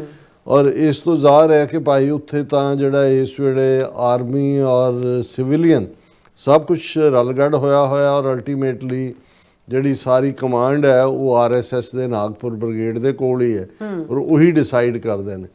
ਔਰ ਸੰਦੂਰ ਵੀ ਇਸ ਲਿਹਾਜ਼ ਨਾਲ ਕਿਉਂਕਿ ਉਹਦੇ 'ਚ ਵੀ ਹਿੰਦੂਤਵਾਦੀ ਵਿਚਾਰਧਾਰਾ ਹੀ ਆ ਕੇ ਵੜਦੀ ਹੈ ਕਿ ਔਰਤ, ਹਿੰਦੂ ਔਰਤਾਂ ਜਿਹੜੀਆਂ ਨੇ ਉਹ ਸਿਰ ਦੇ ਵਿੱਚ ਵਰਮੀਲੀਅਨ ਸੰਦੂਰ ਪਾਉਂਦੀਆਂ ਨੇ, ਮਾਂਗ ਜਿਹੜੀ ਸੈਂਟਰਲ ਚੀਰਾ ਹੁੰਦਾ ਹੈ ਸਿਰ ਦਾ। ਔਰ ਇਹ ਜਿਹੜੀਆਂ ਜਿਨ੍ਹਾਂ ਦੇ ਹਸਬੈਂਡ ਅਲਾਈਵ ਨੇ ਉਹਨਾਂ ਦੇ ਸੁਹਾਗ ਦੀ ਨਿਸ਼ਾਨੀ ਮੰਨਿਆ ਜਾਂਦਾ। ਔਰ ਇਹ ਪ੍ਰਚਾਰਿਆ ਗਿਆ ਕਿ ਜੀ ਸਾਡੇ ਕਿਉਂਕਿ ਜਿਨ੍ਹਾਂ ਦੇ ਸੰਦੂਰ ਉਜਾੜੇ ਗਏ, ਹੁਣ ਅਸੀਂ ਦੁਸ਼ਮਣ ਦੇ ਵੀ ਜਾ ਕੇ ਸੰਦੂਰ ਉਜਾੜਾਂਗੇ, ਇਸ ਕਿਸਮ ਦਾ। ਕਿਉਂਕਿ ਇਹ ਜਦੋਂ ਇਹ ਮੈਸੇਜ ਇਹਨਾਂ ਦਾ ਦੇਣਾ ਹੁੰਦਾ ਤਾਂ ਤੁਸੀਂ ਇਹਨਾਂ ਦੇ ਕੋਡ ਨੇਮ ਤੋਂ ਅੰਦਾਜ਼ਾ ਲਾ ਸਕਦੇ ਹੋ ਕਿ ਉਹਦੇ 'ਚ ਵੀ ਇਹ ਆਪਣੀ ਹਿੰਦੂਤਵਾਦੀ ਆਈਡੀਓਲੋਜੀ ਵੀ ਰੱਬ ਕਰ ਰਹੇ ਹੁੰਦੇ ਨੇ। ਔਰ ਜਿਵੇਂ ਮੈਂ ਅਕਸਰ ਇਹ ਕਹਿੰਦਾ ਵੀ ਜਦੋਂ ਇਹਨਾਂ ਨੇ 1974 ਦੇ ਵਿੱਚ ਪਹਿਲਾ ਨਿਊਕਲੀਅਰ ਧਮਾਕਾ ਕੀਤਾ ਤੇ ਇੰਦਰਾ ਗਾਂਧੀ ਨੇ ਉਹਦਾ ਕੋਡ ਨੇਮ ਰੱਖਿਆ ਸਮਾਈਲਿੰਗ ਬੁੱਧਾ। ਹੁਣ ਇਹ ਬੁੱਧ ਧਰਮ ਦੇ ਨਾਲ ਪੂਰਾ ਉਸ ਨੂੰ ਨੀਵਾਂ ਦਿਖਾਣਾ ਸੀ ਕਿਉਂਕਿ ਬੁੱਧ ਤਾਂ ਹਿੰਸਾ ਪਰਮੋ ਧਰਮ ਜਿਹੜਾ ਉਸ ਦੇ ਵਿੱਚ ਯਕੀਨ ਰੱਖਦਾ, ਪਰ ਕਿਉਂਕਿ ਬੁੱਧ ਧਰਮ ਦੇ ਖਿਲਾਫ ਬਾਹਮਣਾਂ ਦੀ ਨਫ਼ਰਤ ਬਰਾਬਰ ਸੀ। ਔਰ ਇਸੇ ਤਰ੍ਹਾਂ 1998 ਦੇ ਵਿੱਚ ਜਦੋਂ ਅਟਲ ਬਿਹਾਰੀ ਵਾਜਪਾਈ ਦੀ ਸਰਕਾਰ ਵੇਲੇ ਪੋਖਰਾਨ 2 ਅਗੇਨ ਨਿਊਕਲੀਅਰ ਧਮਾਕੇ ਕੀਤੇ ਗਏ ਤਾਂ ਉਹਨਾਂ ਦਾ ਕੋਡ ਨੇਮ ਰੱਖਿਆ ਗਿਆ ਲਾਫਿੰਗ ਬੁੱਧਾ। ਔਰ ਇਹੀ ਅਸੀਂ ਜੂਨ 84 'ਚ ਦੇਖਦੇ ਹਾਂ ਕਿ ਨੀਲਾ ਬਾਣਾ 10ਵੇਂ ਪਾਤਸ਼ਾਹ ਦਾ, ਖਾਲਸੇ ਦਾ ਸਾਡਾ ਨਿਲੰਬਰ ਹੈ। ਔਰ ਜੇ ਸਿੱਖਾਂ ਨੂੰ ਸਬਕ ਸਿਖਾਉਣ ਦੇ ਨਾਂ ਥੱਲੇ ਸਾਡੇ ਅਕਾਲ ਤਖਤ ਦਰਬਾਰ ਸਾਹਿਬ ਦੇ ਉੱਤੇ ਪੂਰੀ ਫੌਜ ਚਾੜੀ ਗਈ ਔਰ ਅਨਐਲਾਨੀਆ ਜੰਗ ਜਿਹੜੀ ਹੈ ਉਹ ਸਾਡੇ ਤੇ ਵਿੱਢੀ ਗਈ ਸਾਡੇ ਖਿਲਾਫ, ਤੇ ਉਹਦਾ ਨਾਂ ਆਪਰੇਸ਼ਨ ਬਲੂ ਸਟਾਰ ਰੱਖਿਆ ਗਿਆ ਕਿ ਤੁਹਾਨੂੰ ਤਾਰੇ ਵੀ ਦਿਖਾ ਰਹੇ ਤੇ ਤੁਹਾਡੇ ਤਾਰੇ ਵੀ ਨੀਲੇ ਤਾਰੇ ਨੇ, ਤੁਹਾਨੂੰ ਅਸੀਂ ਦਿਨੇ ਹੀ ਦਿਖਾ ਰਹੇ ਹਾਂ ਤਾਰੇ। ਸੋ ਇਸ ਲਿਹਾਜ਼ ਦੇ ਨਾਲ ਅਸੀਂ ਇਹ ਆਪਰੇਸ਼ਨ ਸੰਦੂਰ ਦਾ ਸਮਝ ਸਕਦੇ ਹਾਂ ਵੀ ਇਹਨਾਂ ਦਾ ਮੰਤਵ ਕੀ ਸੀ। ਲੇਕਿਨ ਹੁੰਦਾ ਇਹ ਹੈ ਵੀ ਨਰ ਚਾਹਤ ਕਛ ਔਰ ਹੈ ਕੀ ਔਰ ਹੈ ਬਈ, ਬੰਦਾ ਕੁਝ ਚਾਹ ਰਿਹਾ ਹੁੰਦਾ। ਇਹਨਾਂ ਨੇ ਆਪਣੀ ਕੈਲਕੂਲੇਸ਼ਨ ਕੀਤੀ ਸੀ, ਪਰ ਸ਼ਾਇਦ ਇਹਨਾਂ ਨੂੰ ਇਹ ਅੰਦਾਜ਼ਾ ਨਹੀਂ ਸੀ ਕਿ ਪਾਕਿਸਤਾਨ ਵੀ ਤਿਆਰ ਬੈਠਾ ਹੈ। ਔਰ ਜੋ 7, 8, 9, 10 ਮਈ ਨੂੰ ਫਿਰ 4 ਦਿਨਾਂ ਦੇ ਵਿੱਚ ਮਿਜ਼ਾਈਲ ਡਰੋਨ ਜੋ ਕੁਝ ਹੋਇਆ ਉਸ ਦੇ ਉੱਤੇ ਹੁਣ ਅਸੀਂ ਮਈ ਤੋਂ ਲੈ ਕੇ ਜਿਹੜਾ ਉਹ ਨਵੰਬਰ ਦੇ ਵਿੱਚ ਦਾਖਲ ਹੋ ਚੁੱਕੇ ਹਾਂ। ਜੂਨ, ਜੁਲਾਈ, ਅਗਸਤ, ਸਤੰਬਰ, ਅਕਤੂਬਰ ਨੂੰ ਇਹਨਾਂ 6-7 ਮਹੀਨਿਆਂ ਦੇ ਵਿੱਚ ਬਹੁਤ ਕੁਝ ਰਿੜਕਿਆ ਗਿਆ, ਬਹੁਤ ਕੁਝ ਸਾਹਮਣੇ ਹੈ। ਔਰ ਜੇ ਫਰੋਮ ਹਾਰਸ ਮਾਊਥ ਕਹਿਣਾ ਹੋਏ, ਪ੍ਰੈਜ਼ੀਡੈਂਟ ਟਰੰਪ ਉਹਨਾਂ ਨੇ 60 ਵਾਰ ਤੋਂ ਜ਼ਿਆਦਾ, ਕੋਈ 61-62 ਤੱਕ ਵੀ ਪਹੁੰਚ ਗਏ। ਉਹਨਾਂ ਨੇ ਕਿਹਾ ਕਿ ਭਾਈ ਕਿਵੇਂ ਮੈਂ ਜਿਹੜੀ ਹੈ ਜੰਗਬੰਦੀ ਕਰਵਾਈ ਔਰ ਕਿਵੇਂ 7 ਜਹਾਜ਼ ਬ੍ਰੈਂਡ ਨਿਊ ਡਿੱਗੇ। ਫਿਰ ਇਹ ਵੀ ਹੋਇਆ ਵੀ 8ਵਾਂ ਜਿਹੜਾ ਹੈ ਵੀ ਜਿਹੜਾ ਉਹ ਬੁਰੀ ਹਾਲਤ ਦੇ ਵਿੱਚ, ਜਿਹਨੂੰ ਇਹ ਕਸ਼ਤੀਗ੍ਰਸਤ ਕਹਿੰਦੇ ਨੇ, ਇਵੇਂ ਹੋਇਆ। ਲੇਕਿਨ ਜਿਹੜਾ ਅਸੀਂ ਦੂਸਰੇ ਪਾਸੇ ਦੇਖਦੇ ਹਾਂ ਕਿ ਭਾਰਤ ਦੇ ਜਿਹੜੇ ਅਦਰਵਾਈਜ਼ ਰਾਤ ਨੂੰ ਵੀ ਬੜਬੜਾ ਕੇ ਬੋਲਣ ਦੇ ਵਿੱਚ ਬਿਸਤਰੇ ਤੇ ਖਲੋ ਕੇ ਵੀ ਲੈਕਚਰ ਕਰਨ ਦਾ ਆਦੀ ਮੋਦੀ ਹੈ, ਉਹ ਨਾ ਤਾਂ ਟਰੰਪ ਦੇ ਇਸ ਜੰਗਬੰਦੀ ਦੇ ਉੱਤੇ ਕੋਈ ਗੱਲ ਕਹੀ, ਨਾ ਹੀ ਅੱਜ ਕਿੰਨੇ ਜਹਾਜ਼, ਔਰ ਉਹਨਾਂ ਦੇ ਅੱਡ ਫੌਜੀ ਮੁਖੀ ਨੇ ਵੀ, 에ਅਰਫੋਰਸ ਵਾਲੇ ਨੇ ਵੀ, ਮਲੇਸ਼ੀਆ 'ਚ ਉਹਨਾਂ ਦੇ ਦੂਜਿਆਂ ਨੇ ਵੀ ਨੁਕਸਾਨ ਦਾ ਜ਼ਿੰਮਾ ਤਾਂ ਕਬੂਲਿਆ। ਲੇਕਿਨ ਇਸ ਦੇ ਉੱਤੇ ਕੋਈ ਪੋਸਟਮਾਰਟਮ ਰਿਪੋਰਟ ਜਿਹੜੀ ਆਪਰੇਸ਼ਨ ਦੀ ਸੀ, ਜਿਵੇਂ ਕਿ ਹੁੰਦਾ ਹੈ ਈਵਨ ਕਾਰਗਿਲ ਵੇਲੇ ਵੀ ਵਾਜਪਾਈ ਦੀ ਸਰਕਾਰ ਵੇਲੇ ਆਇਆ ਜਾਂ ਦੂਜਾ, ਉਸ ਤੇ ਬਿਲਕੁਲ ਚੁੱਪ ਵੱਟੀ ਰੱਖੀ। ਇਸ ਕੋਈ ਸ਼ੱਕ ਨਹੀਂ ਹੈ ਕਿ ਅਸੀਂ ਫਰੋਮ ਦਾ ਜਿਹੜਾ ਉਹਦੀ ਆਊਟਕਮ ਸੀ 4 ਰੋਜ਼ਾ, ਉਸ ਤੋਂ ਬਾਅਦ ਪਾਕਿਸਤਾਨ ਦਾ ਰੁਤਬਾ ਵਧਿਆ ਇਸਲਾਮਿਕ ਮੁਲਕਾਂ ਦੇ ਵਿੱਚ। ਜਿਹੜਾ ਉਹ ਸਾਊਦੀ ਅਰੇਬੀਆ ਨਾਲ ਡਿਫੈਂਸ ਪੈਕਟ ਹੋਇਆ, ਪ੍ਰੈਜ਼ੀਡੈਂਟ ਟਰੰਪ ਨੇ ਸਪੈਸ਼ਲ ਲੰਚੀਅਨ ਮੀਟਿੰਗ ਤੇ ਸੱਦਿਆ। ਔਰ ਹੁਣ ਅਸੀਂ ਦੇਖਦੇ ਹਾਂ ਕਿ ਵੀ ਉਸ ਪੀਰੀਅਡ 'ਚ ਰਾਫੇਲ ਦੇ ਸ਼ੇਅਰ ਡਿੱਗੇ, ਚਾਈਨੀਜ਼ ਜਿਹੜੇ ਜੈਟ ਨੇ ਔਰ ਦੂਜੇ ਜਿਹੜੇ ਆਲਮੋਸਟ 81%, ਕਿਉਂਕਿ ਜਦੋਂ ਅਮਰੀਕਾ ਨੇ ਪਾਕਿਸਤਾਨ ਵੱਲੋਂ ਮੂੰਹ ਮੋੜਿਆ ਜਦੋਂ ਟਰੰਪ ਦੀ ਪਹਿਲੀ ਟਰਮ ਵੇਲੇ ਹੀ, ਫਿਰ ਬਾਈਡਨ ਐਡਮਿਨਿਸਟ੍ਰੇਸ਼ਨ ਵੇਲੇ ਵੀ, ਸੋ 2017, 18, 19 ਤੋਂ ਲੈ ਕੇ 2025 ਤੱਕ ਫਿਰ ਪਾਕਿਸਤਾਨ ਨੇ ਚੀਨ ਦੇ ਵੈਪਨ ਹੀ ਖਰੀਦੇ, ਆਲਮੋਸਟ 82%, 82% ਵੈਪਨ ਜਿਹੜੇ ਇਹਨਾਂ 6 ਸਾਲਾਂ ਦੇ ਵਿੱਚ ਪਾਕਿਸਤਾਨ ਦੇ ਕੋਲ ਆਏ ਉਹ ਚਾਈਨਾ ਮੇਡ ਸੀ। ਔਰ ਇਸ ਕਨਫਲਿਕਟ ਦੇ ਵਿੱਚ ਵੀ ਉਹਨਾਂ ਵੈਪਨਸ ਦਾ ਹੀ ਜਿਹੜਾ ਹੈ ਇਸਤੇਮਾਲ ਹੋਇਆ। ਸੋ ਚਾਈਨੀਜ਼ ਦਾ ਜਿਹੜਾ ਉਹ ਅੱਪ ਗਿਆ। ਈਵਨ ਇੰਡੋਨੇਸ਼ੀਆ ਜਿਹੜਾ ਰਾਫੇਲ ਦੇ ਲਈ ਡੀਲ ਕਰ ਰਿਹਾ ਸੀ, ਉਹ ਵੀ ਚੀਨ ਵੱਲ ਝੁਕਿਆ। ਈਵਨ ਪਾਕਿਸਤਾਨ ਦੇ ਵਿੱਚ, ਕਿਉਂਕਿ ਚਾਈਨਾ ਪਾਕਿਸਤਾਨ ਕੋਲੈਬੋਰੇਸ਼ਨ ਨਾਲ ਵੀ ਇਹ ਬਣਦੇ ਨੇ, ਈਵਨ ਪਾਕਿਸਤਾਨ ਦੇ ਨਾਲ ਅਜ਼ਰਬਾਈਜਾਨ ਨੇ ਵੀ ਜਿਹੜਾ ਉਹ ਸਮਝੌਤਾ ਕੀਤਾ ਉਹਨਾਂ ਦੇ ਉਹ ਜੈਟ ਲੈਣ ਦੇ ਲਈ। ਸੋ ਇਸ ਤੋਂ ਵੀ ਜ਼ਾਹਰ ਸੀ ਕਿ ਵੀ ਪਾਕਿਸਤਾਨ ਦੇ ਫੌਜੀ ਮੁਖੀ ਨੂੰ ਜਿਹੜੇ ਆਸਮ ਮੁਨੀਰ ਫੀਲਡ ਮਾਰਸ਼ਲ, ਔਰ ਹੁਣ ਤਾਂ ਤੈਅ ਜ਼ਿੰਦਗੀ ਅਹੁਦਾ ਮਿਲ ਗਿਆ।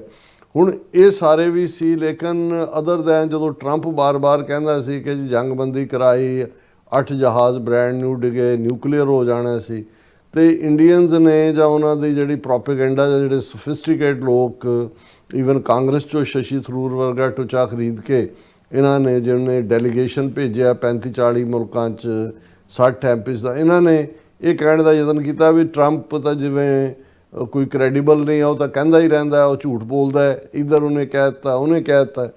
ਹੁਣ ਜਿਹੜੀ ਰਿਪੋਰਟ ਨੇ ਇਸ ਵੇਲੇ ਇੱਕ ਪਾਸੇ ਤਾਂ ਸੱਚ ਤੇ ਕੱਚ ਦੇ ਵਿੱਚ ਫਰਕ ਦੱਸ ਦਿੱਤਾ ਵੀ ਸੱਚੀ ਗੱਲ ਕੀ ਹੈ, ਦੂਸਰੇ ਪਾਸੇ ਭਾਰਤ ਦੇ ਵਿੱਚ ਸੱਪ ਸੁੰਘਿਆ ਹੋਇਆ ਗੋਦੀ ਮੀਡੀਆ ਨੂੰ ਵੀ, ਸਰਕਾਰੀ ਅਦਾਰਿਆਂ ਨੂੰ ਵੀ। ਔਰ ਜ਼ਾਹਰ ਹੈ ਪਾਕਿਸਤਾਨ ਦੇ ਵਿੱਚ ਜਾਂ ਦੂਜਿਆਂ ਦੀ ਜੋ ਉਹਨਾਂ ਦੀ ਪੋਜੀਸ਼ਨ ਸੀ ਜਦੋਂ ਉਹ ਰਿਪੀਟਡਲੀ ਇਸ 'ਚ ਭਾਰਤ ਦੀ ਸ਼ਿਕਸਤ ਦੀ ਗੱਲ ਕਰਦੇ ਸੀ, ਜਿਹੜੀ ਵਿਜ਼ੀਬਲ ਹੈ। ਅਸੀਂ ਇਸ ਪੀਰੀਅਡ 'ਚ ਕਿੰਨੇ ਪ੍ਰੋਗਰਾਮ ਇਸ ਦੇ ਉੱਤੇ ਕੀਤੇ ਨੇ, ਔਰ ਤੱਥਾਂ ਦੇ ਨਾਲ ਕਿ ਭਾਈ ਜੇ ਤੁਹਾਡੇ ਕੋਲ ਕੁਛ ਹੈ ਵੀ ਪਾਕਿਸਤਾਨ ਨੇ ਤਾਂ ਉਹਨਾਂ ਦਾ ਜਿਹੜੀ ਇੰਟਰ ਸਰਵਿਸ ਪਬਲਿਕ ਰਿਲੇਸ਼ਨ ਵਾਲੇ ਉਹ 4 ਰੋਜ਼ਾ ਜੰਗ ਦੇ ਦੌਰਾਨ ਵੀ ਹਰ ਰੋਜ਼ ਆਪਣੀ ਪ੍ਰੈਸ ਕਾਨਫਰੰਸ ਕਰਦੇ ਰਹੇ, ਸਬੂਤਾਂ ਦੇ ਨਾਲ ਗੱਲ ਕੀਤੀ। ਔਰ ਈਵਨ ਭਾਰਤ ਦੇ ਵਿੱਚ ਵੀ ਜਿਹੜੇ ਫੋਰਬਸ ਮੈਗਜ਼ੀਨ ਦਾ ਐਡੀਟਰ ਜਿਹੜਾ ਪ੍ਰਵੀਨ ਸਾਨੀ ਵਰਗੇ, ਉਹ ਰਿਪੀਟਡਲੀ ਉਹਨਾਂ ਨੇ, ਔਰ ਕਈ ਵਾਰੀ ਹੈਰਾਨੀ ਵੀ ਹੁੰਦੀ ਹੈ ਵੀ ਉੱਥੇ ਬੈਠੇ ਆ ਇੰਨਾ ਕੌੜਾ ਸੱਚ ਜਿਹੜਾ ਉਹ ਜਿਹੜੇ ਬੋਲਦੇ ਨੇ ਉਹਨਾਂ ਨੂੰ ਟੋਲਰੇਟ ਕਿਵੇਂ ਕੀਤਾ ਹੋਇਆ ਉਹਨਾਂ ਨੇ। ਲੇਕਿਨ ਇਸ ਦੇ ਬਾਵਜੂਦ ਭਾਰਤ ਦਾ ਹੁਣ ਤੱਕ ਵੀ ਉਹ ਲਗਾਤਾਰਤਾ ਨਾਲ ਜੀ ਅਸੀਂ ਕਾਮਯਾਬੀ ਨਾਲ ਅਸੀਂ ਆਪਰੇਸ਼ਨ ਸੰਦੂਰ 'ਚ ਪਾਕਿਸਤਾਨ ਦੇ 72 ਟਿਕਾਣਿਆਂ 'ਤੇ ਹਮਲੇ ਕੀਤੇ, ਅਸੀਂ ਬ੍ਰਹਮੋਸ ਮਿਸਲਸ ਵਰਤੀਆਂ, ਅਸੀਂ ਟਿਕਾਣੇ ਲਾਤਾ, ਅਸੀਂ ਇੰਨੇ ਉਹਨਾਂ ਦੇ ਅੱਤਵਾਦੀ ਅੱਡੇ ਤਬਾਹ ਕਰਤੇ, ਅਸੀਂ ਇੰਨੇ ਜਿਹੜੇ ਨੇ ਹੋਰ ਹਾਸਲ ਕੀ, ਇਹ ਉਹਨਾਂ ਦਾ ਬਰਾਬਰ ਜਾਰੀ ਰਿਹਾ। ਹੁਣ ਜਿਸ ਰਿਪੋਰਟ ਦਾ ਅਸੀਂ ਜ਼ਿਕਰ ਕਰ ਰਹੇ ਹਾਂ, ਹਾਲਾਂਕਿ ਇਹ ਰਿਪੋਰਟ 745 ਪੇਜਸ ਦੀ ਹੈ ਔਰ ਇਹ ਰਿਪੋਰਟ ਦਾ ਜਿਹੜਾ ਪ੍ਰੋਪਰ ਉਸ ਦਾ ਨਾਂ ਹੈ ਉਹ ਹੈ ਕਿ ਵੀ US China economic and security review commission. ਹੁਣ ਇਹਦਾ ਮਕਸਦ ਕੋਈ ਭਾਰਤ ਪਾਕਿਸਤਾਨ ਦਾ ਤਾਂ ਜ਼ਿਕਰ ਇਸ ਜੰਗ ਦਾ ਇਸ ਲਈ ਆਇਆ ਕਿਉਂਕਿ ਚਾਈਨਾ ਦੀ ਇਕਨੋਮਿਕਲ ਔਰ ਉਸ ਦੀ ਜਿਹੜੀ ਸਿਕਿਉਰਿਟੀ ਰਿਵਿਊ ਕਮਿਸ਼ਨ ਹੈ ਇਹ ਬਾਈਪਾਰਟੀਸਨ ਕਮਿਸ਼ਨ ਹੈ। ਹੁਣ ਇਸ ਗੱਲ ਦਾ ਧਿਆਨ ਰਹੇ ਕਿ ਟਰੰਪ ਦਾ ਕੁਝ ਕਹਿਣਾ ਐਗਜ਼ੈਜਰੇਟਡ ਵੀ ਹੋ ਸਕਦਾ ਹੈ ਜਾਂ ਪੋਲੀਟੀਕਲ, ਲੇਕਿਨ ਜਦੋਂ ਅਸੀਂ ਕਾਂਗਰੈਸ਼ਨਲ ਕਮਿਸ਼ਨ ਦੇ ਰਿਪੋਰਟ ਦੀ ਗੱਲ ਕਰਦੇ ਹਾਂ ਇਹ ਬਾਈਪਾਰਟੀਸਨ ਹੈ। 12 ਇਸ ਦੇ ਵਿੱਚ ਹਾਊਸ ਆਫ ਰਿਪਰੈਜ਼ੈਂਟੇਟਿਵ ਦੇ ਕਾਂਗਰਸਮੈਨ ਔਰ ਸੈਨੇਟਰ ਉਹ ਸ਼ਾਮਲ ਨੇ। ਇਹ ਐਨੂਅਲ ਰਿਪੋਰਟ ਜਾਰੀ ਹੁੰਦੀ ਹੈ ਪੂਰੀ 2015 ਦੀ ਪੂਰੀ ਰਿਸਰਚ ਤੋਂ ਬਾਅਦ ਔਰ 745 ਪੇਜ ਦੀ ਇਹ ਰਿਪੋਰਟ ਹੈ। ਇਹਦੇ 'ਚ ਜਿਹੜਾ ਭਾਰਤ ਪਾਕਿਸਤਾਨ ਨਾਲ ਰਿਲੇਟਡ 4 ਰੋਜ਼ਾ ਟਕਰਾਅ ਹੈ ਉਸ ਦਾ ਜ਼ਿਕਰ ਸਿਰਫ ਮੇਨ 2 ਪੇਜਸ ਦੇ ਉੱਤੇ ਹੀ ਮਿਲਦਾ, 108 ਪੇਜ ਨੰਬਰ ਤੇ ਔਰ 109 ਪੇਜ ਨੰਬਰ ਤੇ। ਹੁਣ ਇਸ ਰਿਪੋਰਟ ਦੇ ਵਿੱਚ ਬੜੀ ਕਲੀਅਰਲੀ ਇਹ ਕਿਹਾ ਗਿਆ, ਪਹਿਲੀ ਗੱਲ ਤਾਂ ਜਿਹੜਾ ਭਾਰਤ ਨੇ ਆਪਣਾ ਇੰਨਾ ਵੱਡਾ ਡੈਲੀਗੇਸ਼ਨ 60 ਮੈਂਬਰ ਪਾਰਲੀਮੈਂਟ ਦਾ 35-40 ਮੁਲਕਾਂ 'ਚ ਭੇਜਿਆ, ਇੱਥੇ ਵੀ ਸ਼ਸ਼ੀ ਥਰੂਰ ਮਿਲਦਾ ਰਿਹਾ ਕਿ ਜੀ ਇਹ ਪਾਕਿਸਤਾਨ ਦੀ ਫਲਾਣੀ ਦਹਿਸ਼ਤਗਰਦ ਜਥੇਬੰਦੀ ਨੇ ਇਹ ਆਤੰਕਵਾਦੀ ਹਮਲਾ ਟੈਰਰਿਸਟ ਐਕਟ ਹਰ ਥਾਂ ਵੜ ਕੇ ਉੱਥੇ ਉਹਨੂੰ ਟੈਰਰਿਜ਼ਮ, ਪਹਿਲਾਂ ਤਾਂ ਉਹਨਾਂ ਨੇ ਇਸ ਨੂੰ ਹੀ ਭੰਨ ਦਿੱਤਾ ਹੈ ਇਸ ਮਿਥ ਨੂੰ ਕਿ ਉਹਨਾਂ ਨੇ ਕਿਹਾ ਡੈਡਲੀ ਇਨਸਰਜੈਂਟ ਅਟੈਕ। ਹੁਣ ਡੈਡਲੀ ਮਾਰੂ ਸੀ ਜੇ 27-28 ਸਿਵਲੀਅਨ ਮਾਰੇ ਗਏ। ਹੁਣ ਇਨਸਰਜੈਂਟ ਅਟੈਕ ਦਾ ਮਤਲਬ ਹੈ ਕਿ ਇਨਸਰਜੈਂਸੀ ਤਾਂ ਲੋਕਲ ਹੁੰਦੀ ਹੈ, ਕਸ਼ਮੀਰੀ ਜਿਹੜੇ ਨੇ ਇਹਦਾ ਮਤਲਬ ਹੈ ਵੀ ਕਸ਼ਮੀਰ ਦੇ ਵਿੱਚ ਜਿਹੜੀ ਇਨਸਰਜੈਂਸੀ ਚੱਲ ਰਹੀ ਹੈ ਭਾਰਤ ਦੇ ਕਬਜ਼ੇ ਦੇ ਖਿਲਾਫ, ਇਹ ਇਨਸਰਜੈਂਟਸ ਦਾ ਅਟੈਕ ਹੈ, ਇਹ ਕੋਈ ਦਹਿਸ਼ਤਗਰਦੀ ਨਹੀਂ। ਸੋ ਇਹ ਸਭ ਤੋਂ ਵੱਡੀ ਚਪੇਟ ਤਾਂ ਇਹ ਹੈ ਕਿ ਇੰਨਾ ਵਾਵੇਲਾ ਕਰਨ ਦੇ ਬਾਵਜੂਦ ਇਸ ਨੂੰ ਅਮਰੀਕਾ ਦੇ ਇਸ ਕਮਿਸ਼ਨ ਵੱਲੋਂ ਬਾਈਪਾਰਟੀਸਨ ਕਮਿਸ਼ਨ ਵੱਲੋਂ US China economic security review commission ਉਹ ਇਸ ਨੂੰ ਦਹਿਸ਼ਤਗਰਦੀ ਦੀ ਘਟਨਾ ਨਹੀਂ ਮੰਨਦਾ, ਇਸ ਨੂੰ ਇਨਸਰਜੈਂਟਸ ਦੇ ਨਾਲ ਜੋੜ ਕੇ ਦੇਖਿਆ। ਹੁਣ ਇਹ ਆਪਣੇ ਆਪ ਦੇ ਵਿੱਚ ਇੱਕ ਵੱਡੀ ਗੱਲ ਹੈ। ਦੂਸਰੇ ਇਸ ਦੇ ਵਿੱਚ ਬੜਾ ਕਲੀਅਰਲੀ ਕਿਹਾ ਗਿਆ ਕਿ ਵੀ ਇਸ ਦੇ ਵਿੱਚ ਪਾਕਿਸਤਾਨ ਦਾ ਅਪਰ ਹੈਂਡ ਰਿਹਾ ਔਰ ਇਸ ਨੂੰ ਮੈਂ ਜੇ ਕੋਟ ਵੀ ਕਰਨਾ ਹੋਏ ਤੇ ਇਸ ਦੇ ਉੱਤੇ ਈਵਨ ਫੋਰਨ, ਕਿਉਂਕਿ ਬਾਕੀ ਦਾ ਮੀਡੀਆ ਨੂੰ ਵੀ ਸਭ ਸੁੰਘਿਆ, ਸਰਕਾਰੀ ਲੈਵਲ ਤੇ ਵੀ ਕੋਈ ਰਿਐਕਸ਼ਨ ਨਹੀਂ ਆਇਆ, ਪਰ ਜੈਰਾਮ ਰਮੇਸ਼ ਜਿਹੜੇ ਕਾਂਗਰਸ ਲੀਡਰ ਹੈ ਉਹਨੇ ਜਿਹੜਾ ਮਿਨਿਸਟਰੀ ਆਫ ਐਕਸਟਰਨਲ ਅਫੇਅਰਸ ਨੂੰ ਔਰ ਮੋਦੀ ਨੂੰ ਕਿਹਾ ਕਿ ਵੀ ਤੁਸੀਂ US ਪੈਨਲ ਦੀ ਇਹ ਰਿਪੋਰਟ ਜਿਹਦੇ 'ਚ ਇਹਨੂੰ ਪਾਕਿਸਤਾਨ ਦੀ ਸਕਸੈਸ ਕਿਹਾ ਗਿਆ ਆਪਰੇਸ਼ਨ ਸੰਦੂਰ ਦੌਰਾਨ, ਇਸ ਦੇ ਉੱਤੇ ਬੋਲਦੇ ਕਿਉਂ ਨਹੀਂ। ਔਰ ਇਸ ਦੇ ਉੱਤੇ ਉਹਨਾਂ ਨੇ ਇਹ ਕਿਹਾ ਕਿ ਵੀ ਇਹ ਜਿਹੜੀ ਹੈ ਉਹਨੇ US China economic security review commission ਨੇ ਜਿਹੜੀ ਆਪਣੀ report annual report US Congress ਸਾਹਮਣੇ ਸਬਮਿਟ ਕੀਤੀ ਹੈ ਉਹਦੇ 'ਚ ਉਹਨਾਂ ਨੇ ਜਿਹੜੀ ਹੈ ਬੜੀ ਕਲੀਅਰਲੀ ਕਿਹਾ ਕਿ ਭਾਈ ਇਹ ਜਿਹੜੀ ਹੈ ਇਹ ਪਾਕਿਸਤਾਨ ਦਾ ਅਪਰ ਹੈਂਡ ਸੀ, ਇਸ ਬਾਰੇ ਤੁਸੀਂ ਕਿਉਂ ਜ਼ਬਾਨ ਨਹੀਂ ਖੋਲ੍ਹਦੇ। ਉਹਨਾਂ ਨੇ ਕਿਹਾ ਕਿ hours after an independent commission set up by the US Congress issued a report claiming that Pakistan achieved military success over India during Operation Sindoor.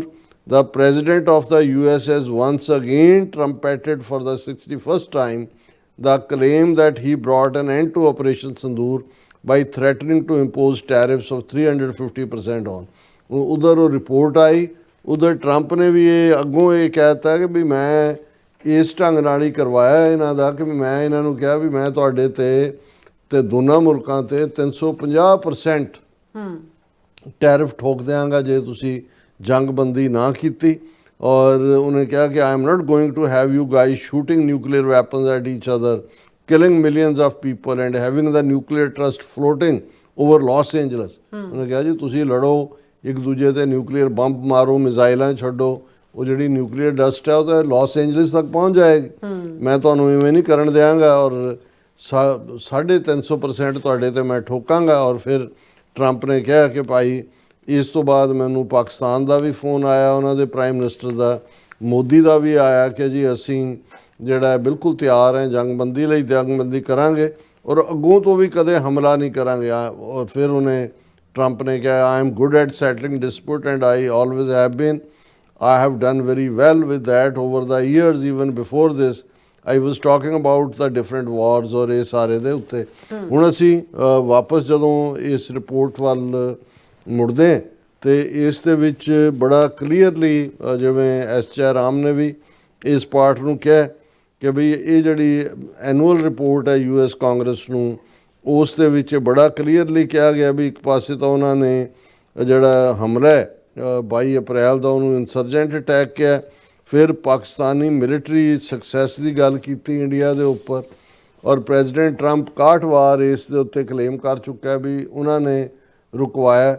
ਔਰ ਫਿਰ ਉਹਨਾਂ ਨੇ ਕਿਹਾ ਕਿ ਬਈ ਇਸ ਦੇ ਵਿੱਚ ਚਾਈਨਾ ਦਾ ਰੋਲ ਕੀ ਹੈ, ਇਸ ਬਾਰੇ ਵੀ ਇਹ ਰਿਪੋਰਟ ਬੜੀ ਕਲੀਅਰਲੀ ਇਹ ਮੈਂਸ਼ਨ ਕਰਦੀ ਹੈ ਕਿ ਚਾਈਨਾ ਦੀ ਵੈਪਨਰੀ ਜਿਹੜੀ ਆ ਉਹ ਯੂਜ਼ ਹੋਈ, ਚਾਈਨੀਜ਼ ਇੰਟੈਲੀਜੈਂਸ ਯੂਜ਼ ਹੋਈ। ਔਰ ਇਸ ਦੇ ਉੱਤੇ ਈਵਨ ਇਸ ਰਿਪੋਰਟ ਦੀ ਇੱਕ ਜਿਸਟ ਇਹ ਵੀ ਹੈ ਕਿ ਇਹਦੇ ਬਾਵਜੂਦ ਕਿ ਚਾਈਨਾ ਨੇ ਪਾਕਿਸਤਾਨ ਦੇ ਨਾਲ ਕੋਲੈਬੋਰੇਟ ਕੀਤਾ, ਲੇਕਿਨ ਭਾਰਤ ਜਿਹੜਾ ਹੈ ਉਹ ਡਰਿਆ ਹੋਇਆ ਹੈ ਚੀਨ ਤੋਂ। ਉਹ ਈਵਨ ਜਿਹੜਾ ਬਾਰਡਰ ਡਿਸਪਿਊਟ ਹੈ ਉਹਨੂੰ ਵੀ ਜਿਹੜਾ ਬੈਕ ਬਰਨਰ 'ਤੇ ਰੱਖ ਕੇ ਚੀਨ ਦੇ ਨਾਲ ਸਮਝੌਤੇ ਲਈ ਤਿਆਰ ਹੈ। ਔਰ ਇਹ ਜਦੋਂ ਰਿਪੋਰਟ ਆ ਰਹੀ ਸੀ ਨਾਲ ਦੀ ਨਾਲ ਇਹ ਖਬਰ ਵੀ ਸੀ ਕਿ now Chinese national can apply for tourist visa from all Indian consulates. ਹੁਣ ਜਿਹੜੇ ਚੀਨ ਦੇ ਵਿੱਚ ਇੰਡੀਆ ਦੇ ਅੱਡ-ਅੱਡ ਕੌਂਸੂਲੇਟ ਨੇ ਅੱਡ-ਅੱਡ ਸ਼ਹਿਰਾਂ ਦੇ ਵਿੱਚ, ਸ਼ੰਘਾਈ ਦੇ ਵਿੱਚ ਹੈ, ਗੁਆਂਗਜ਼ੂ 'ਚ ਹੈ, ਹਾਂਗਕਾਂਗ 'ਚ ਹੈ। ਔਰ ਇੰਡੀਆ ਨੇ ਡਿਕਲੇਅਰ ਕਰਤਾ ਕਿ ਜੀ ਚੀਨ ਦੇ ਜਿਹੜੇ ਲੋਕ ਨੇ ਉਹਨਾਂ ਨੂੰ ਅਸੀਂ ਭਾਰਤ ਦਾ ਵੀਜ਼ਾ ਉਹ ਕਿਸੇ ਵੀ ਕੌਂਸੂਲੇਟ ਤੋਂ ਲੈ ਸਕਦੇ ਨੇ। ਹੁਣ ਇਹਨਾਂ ਸਾਰਿਆਂ ਦੇ ਵਿੱਚ ਜਿਹੜੀ ਹੈ ਇਹ ਦੋਵੇਂ ਤਿੰਨੇ ਗੱਲਾਂ ਔਰ ਫਿਰ ਬੜੀ ਡੀਟੇਲ ਰਿਪੋਰਟ ਜਦੋਂ ਅਸੀਂ ਦੇਖਦੇ ਹਾਂ ਵੀ ਚਾਈਨਾ ਦੇ ਹਵਾਲੇ ਨਾਲ ਉਹਨਾਂ ਨੇ ਇਹ ਵੀ ਕਿਹਾ ਕਿ ਇਸ ਤੋਂ ਬਾਅਦ ਚਾਈਨਾ ਨੇ ਆਰਟੀਫਿਸ਼ੀਅਲ ਇੰਟੈਲੀਜੈਂਸ ਰਾਹੀਂ ਵੈਬਸਾਈਟ ਕ੍ਰੀਏਟ ਕੀਤੇ, ਹੋਰ ਬਹੁਤ ਸਾਰਾ ਕੀਤਾ ਔਰ ਉਹਨਾਂ ਨੇ ਆਪਣਾ ਸੌਦਾ ਵੇਚਣਾ ਸ਼ੁਰੂ ਕੀਤਾ, ਆਪਣੇ ਵੈਪਨਸ ਕੇ ਦੇਖੋ ਜਿਹੜਾ ਪਾਕਿਸਤਾਨ ਦੇ ਨੇ ਜਿਹੜੀ ਸੁਪੀਰੀਅਰਟੀ ਲਈ ਹੈ, ਚਾਈਨੀਜ਼ ਵੈਪਨਸ ਦੀ ਜਿਹੜੀ ਡਿਮਾਂਡ ਹੈ ਇੱਕਦਮ ਵੱਧ ਗਈ। ਔਰ ਇਸ ਬਾਰੇ ਉਹਨਾਂ ਨੇ ਕਿਹਾ ਕਿ ਫਰਾਂਸ ਦੀਆਂ ਵੀ ਖੁਫੀਆ ਏਜੰਸੀਆਂ ਨੇ ਕਿਹਾ ਕਿ ਚਾਈਨਾ ਨੇ ਫਿਰ ਮਲਟੀਪਲਾਈ ਆਪਣੇ ਬਹੁਤ ਸਾਰੇ ਬਣਾ ਕੇ ਕੁਛ ਜਿਹੜੀਆਂ ਨੇ ਆਰਟੀਫਿਸ਼ੀਅਲ ਵੀ ਜਿਹੜੇ ਉਸ ਨੂੰ ਬਣਾਇਆ, ਜ਼ਾਹਰ ਹੈ ਕਿ ਵਪਾਰੀ ਨੇ ਉਹ ਤਾਂ ਬਣਾਇਆ ਹੋਏਗਾ। ਲੇਕਿਨ ਗੱਲ ਜਿਹੜੀ ਬਹੁਤੀ ਇਹ ਨਹੀਂ ਹੈ, ਗੱਲ ਤਾਂ ਇਹ ਹੈ ਕਿ ਵੀ ਇਹ ਐਕਸਪਲਿਸਿਟਲੀ ਇਸ ਰਿਪੋਰਟ 'ਚ ਹੈ ਕਿ ਪਾਕਿਸਤਾਨ's military success over India in its 4-day clash showcased Chinese weaponry।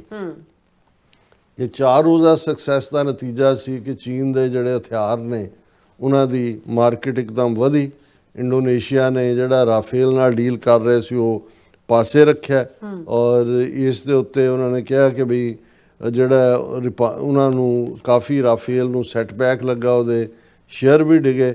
ਔਰ ਇਹ ਜਿਹੜਾ 4 ਰੋਜ਼ਾ ਕਨਫਲਿਕਟ ਹੈ ਉਹਨੇ ਚਾਈਨਾ ਨੂੰ ਹੋਰ ਅਪਰ ਹੈਂਡ ਦਿੱਤਾ ਹੈ ਪਾਕਿਸਤਾਨ ਦੇ ਨਾਲ ਵੀ। ਫਿਰ ਉਹਨਾਂ ਨੇ ਕਿਹਾ ਵੀ ਟਰੰਪ ਵੀ ਜਿਹੜਾ ਹੈ ਉਹ ਰਿਪੀਟਡਲੀ ਉਹਨੇ ਜਦੋਂ ਇਹ ਰਿਪੀਟ ਕੀਤਾ ਕਿ ਬਈ ਇਹ ਜਿਹੜਾ ਫਿਰ ਇਸ ਰਿਪੋਰਟ ਦੇ ਹਵਾਲੇ ਨਾਲ ਕਿਹਾ ਗਿਆ ਕਿ ਬਈ ਭਾਵੇਂ ਜਿਹੜੀਆਂ ਇਨੀਸ਼ੀਅਲ ਇੰਡੀਅਨ ਸਟ੍ਰਾਈਕ ਸੀ ਉਹ ਪਾਕਿਸਤਾਨ ਦੀ ਟੈਰੀਟਰੀ 'ਚ ਬਹੁਤ ਡੂੰਘੀਆਂ ਸੀ ਔਰ 50 ਸਾਲ ਬਾਅਦ ਇਸ ਲੈਵਲ ਦੀ ਪੈਨੀਟ੍ਰੇਸ਼ਨ ਸੀ, ਮਤਲਬ 1971-72 ਤੋਂ ਬਾਅਦ।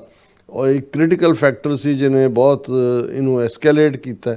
ਲੇਕਿਨ ਜਦੋਂ ਪਾਕਿਸਤਾਨ ਨੇ ਉਸ ਨੂੰ ਇਨ ਕਾਈਂਡ ਵਾਪਸ ਅਟੈਕ ਕੀਤਾ ਤੇ ਪਾਕਿਸਤਾਨ ਦੀ ਜਿਹੜਾ conflict escalated across air, land and cyber domains in a manner that defense analysts have since cited as a preview of future high intensity hybrid warfare in South Asia।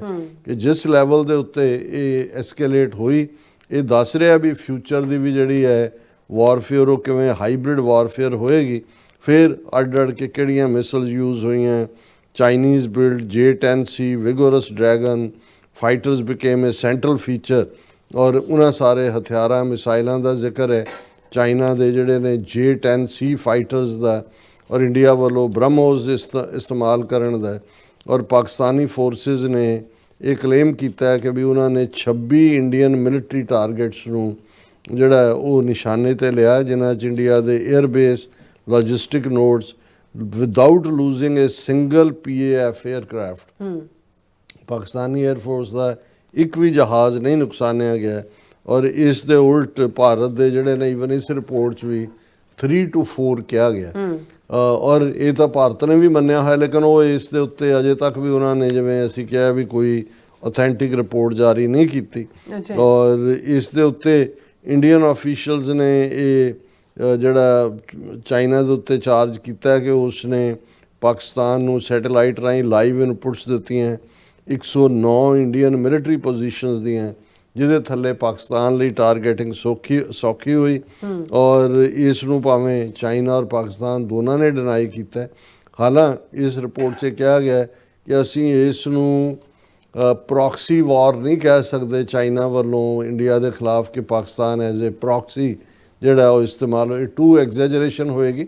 ਪਰ ਉਹਨਾਂ ਨੇ ਕਿਹਾ ਕਿ ਵੀ ਜਿਹੜੀ ਪਾਕਿਸਤਾਨ ਚਾਈਨਾ ਸਾਂਝ ਹੈ ਔਰ ਚਾਈਨੀਜ਼ ਵੈਪਨਰੀ ਹੈ ਔਰ ਪਾਕਿਸਤਾਨ ਦੀ ਜਿਹੜੀ ਸੁਪੀਰੀਅਰਿਟੀ ਹੈ ਇਹਨਾਂ 4 ਰੋਜ਼ਾ ਜੰਗ ਦੇ ਵਿੱਚ, ਉਸ ਨੇ ਭਾਰਤ ਨੂੰ ਇੱਕ ਸੈਟਬੈਕ ਦਿੱਤਾ ਹੈ ਔਰ ਭਾਰਤ ਚੀਨ ਦੇ ਸਾਹਮਣੇ ਹੋਰ ਵੀ ਝੁਕਿਆ। ਸੋ ਮੈਂ ਸਮਝਦਾ ਵੀ ਹੁਣ ਜਿਹੜੀ ਹੈ ਇਹ ਆਪਣੇ ਆਪ ਦੇ ਵਿੱਚ ਇਸ ਤੋਂ ਬਿਯੋਂਡ ਤਾਂ ਕਿਸੇ ਹੋਰ ਸਬੂਤ ਦੀ ਲੋੜ ਨਹੀਂ ਹੈ, ਕਿਉਂਕਿ ਇਹ ਆਪਣੇ ਆਪ ਜਿਹਨੂੰ ਕਹਿੰਦੇ ਨੇ coming from the horse mouth. ਔਰ ਇਸ ਸਾਰੇ ਦੇ ਉੱਤੇ ਅਖੀਰ 'ਚ ਉਹਨਾਂ ਨੇ ਇਹੀ ਕਨਕਲੂਡ ਕੀਤਾ ਇਹ ਸਾਰੀ ਰਿਪੋਰਟ ਦੇ ਵਿੱਚ ਕਿ ਚਾਈਨਾ ਦਾ ਜਿਹੜਾ ਇਨਫਲੂਐਂਸ ਹੈ ਸਿਕਿਉਰਿਟੀ ਐਂਗਲ ਤੋਂ, ਕਮਰਸ਼ੀਅਲ ਐਂਗਲ ਤੋਂ ਉਸ ਖਿੱਤੇ ਦੇ ਵਿੱਚ ਵੱਧ ਰਿਹਾ।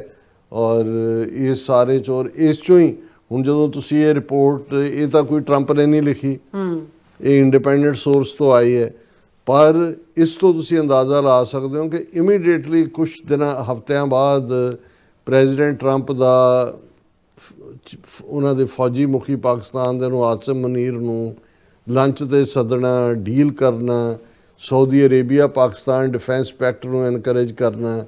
ਹੁਣ ਸਾਊਦੀ ਅਰੇਬੀਆ ਨੂੰ ਸੱਦ ਕੇ ਹੁਣ ਜੇ F-35 ਜਾਂ ਦੂਜੇ ਜਿਹੜੇ ਨੇ ਉਹ ਸਾਊਦੀ ਅਰੇਬੀਆ ਨੂੰ ਵੇਚਣ ਦਾ ਕੀਤਾ ਹੈ। ਸਾਊਦੀ ਅਰੇਬੀਆ ਦੀ 에ਅਰਫੋਰਸ ਦੀ ਟ੍ਰੇਨਿੰਗ ਤਾਂ ਪਾਕਿਸਤਾਨੀ 에ਅਰਫੋਰਸ ਹੀ ਕਰਦੀ ਹੈ, ਤੇ ਪਾਕਿਸਤਾਨ ਦਾ ਹੱਥ ਅੱਗੇ ਕੱਲ੍ਹ F-16 ਤੱਕ F-35 ਤਾਂ ਵੀ ਖੁੱਲ੍ਹ ਜਾਏਗਾ, ਤੇ ਫਿਰ ਉਹਨਾਂ ਦਾ ਵੀ ਆਪਸੀ ਡਿਫੈਂਸ ਪੈਕਟ ਹੈ। ਸੋ ਜਦੋਂ ਤੁਸੀਂ ਇਸ ਨੂੰ ਕੁੱਲ ਬਣਾ ਕੇ ਦੇਖਦੇ ਹੋ ਤਾਂ ਫਿਰ ਇਹ ਹੈ ਕਿ ਜੇ ਭਾਰਤੀ ਫੋਰਨ ਪਾਲਿਸੀ ਵੀ ਔਰ ਅਦਰਵਾਈਜ਼ ਵੀ ਫੌਜੀ ਮਾਈਟ ਵੀ ਉਹ ਬਿਲਕੁਲ ਜਿਹਨੂੰ ਇਹ ਕਹੋ ਕਿ ਵੀ ਮਿੱਟੀ ਘੱਟੇ 'ਚ ਰੁਲਿਆ ਹੋਇਆ ਹੈ। ਤੇ ਹੁਣ ਇਹਨੂੰ ਵੀ ਜੇ ਉਹ ਆਪਣੀ ਵਿਕਟਰੀ ਕਹਿੰਦੇ ਨੇ ਤੇ ਫਿਰ ਤਾਂ ਜਿਹੜਾ ਹੈ ਉਹ ਪਾਗਲਖਾਨੇ 'ਚ ਇੱਕ ਜ਼ਮਾਨੇ 'ਚ, ਹੁਣ ਇੱਥੇ ਤਾਂ ਬਿਜਲੀ ਨਹੀਂ ਲਾਉਂਦੇ, ਉਹ ਬਿਜਲੀਆਂ ਲਾਉਣ ਵਾਲਾ ਕੰਮ ਹੀ ਬਾਕੀ ਰਹਿ ਗਿਆ, ਹੋਰ ਤਾਂ ਫਿਰ ਕੁਝ ਨਹੀਂ ਕਿਹਾ ਜਾ ਸਕਦਾ। ਜੀ ਰਾਸਾ, ਤੁਹਾਡਾ ਬਹੁਤ ਸ਼ੁਕਰੀਆ। ਸਾਥ ਲੈਣਾ ਬ੍ਰੇਕ ਔਰ ਬ੍ਰੇਕ ਤੇ ਜਾਣ ਤੋਂ ਪਹਿਲਾਂ ਅਸੀਂ ਦਰਸ਼ਕਾਂ ਤੇ ਸਰੋਤਿਆਂ ਨੂੰ ਅਪੀਲ ਤੇ ਬੇਨਤੀ ਕਰਦੀ ਹੈ ਵੀਅਰਸ, ਜੋ ਸਾਨੂੰ ਤੁਸੀਂ ਜਾਣਦੇ ਹੋ ਕਿ TV 84 ਇੱਕ ਪੰਥਕ ਚੈਨਲ ਹੈ। TV 84 ਦੀ ਚੜ੍ਹਦੀ ਕਲਾ ਲਈ ਵੱਧ ਤੋਂ ਵੱਧ ਡੋਨੇਟ ਕਰੋ। ਡੋਨੇਟ ਕਰਨ ਲਈ ਸਾਡੀ ਵੈਬਸਾਈਟ tv84.tv ਤੇ ਜਾ ਕੇ ਪੇਪਲ ਦੀ ਵਰਤੋਂ ਕਰਕੇ 1 ਟਾਈਮ ਡੋਨੇਟ ਕਰ ਸਕਦੇ ਹੋ, ਮੰਥਲੀ ਡੋਨੇਟ ਵੀ ਕਰ ਸਕਦੇ ਹੋ। ਤੁਸੀਂ TV 84 ਦੇ ਨਾਮ ਤੇ ਚੈੱਕ ਬਣਾ ਕੇ ਸਾਨੂੰ ਮੇਲ ਵੀ ਕਰ ਸਕਦੇ ਹੋ ਸਾਡੇ ਇਸ ਪਤੇ ਤੇ 36-01 37th Avenue, Long Island City, New York 11101 USA, ਜਾਂ ਫਿਰ ਤੁਸੀਂ ਸਾਨੂੰ ਫੋਨ ਰਾਹੀਂ ਵੀ ਸੰਪਰਕ ਕਰ ਸਕਦੇ ਹੋ 5166191984। ਤੁਸੀਂ ਸਾਨੂੰ ਈਮੇਲ ਵੀ ਕਰ ਸਕਦੇ ਹੋ info@tv84.tv ਤੇ। ਅਸੀਂ ਤੁਹਾਡੇ ਤਹਿ ਦਿਲ ਤੋਂ ਸ਼ੁਕਰਗੁਜ਼ਾਰ ਹੋਵਾਂਗੇ। ਸੋ ਇੱਥੇ ਲੈਣੇ ਬ੍ਰੇਕ ਵੀਅਰਸ, ਤੁਸੀਂ ਇਸੇ ਤਰ੍ਹਾਂ ਬਣੇ ਰਹਿਣਾ। ਮਿਲਦੇ ਹਾਂ ਆਫਟਰ ਦਿਸ ਸ਼ਾਰਟ ਬ੍ਰੇਕ।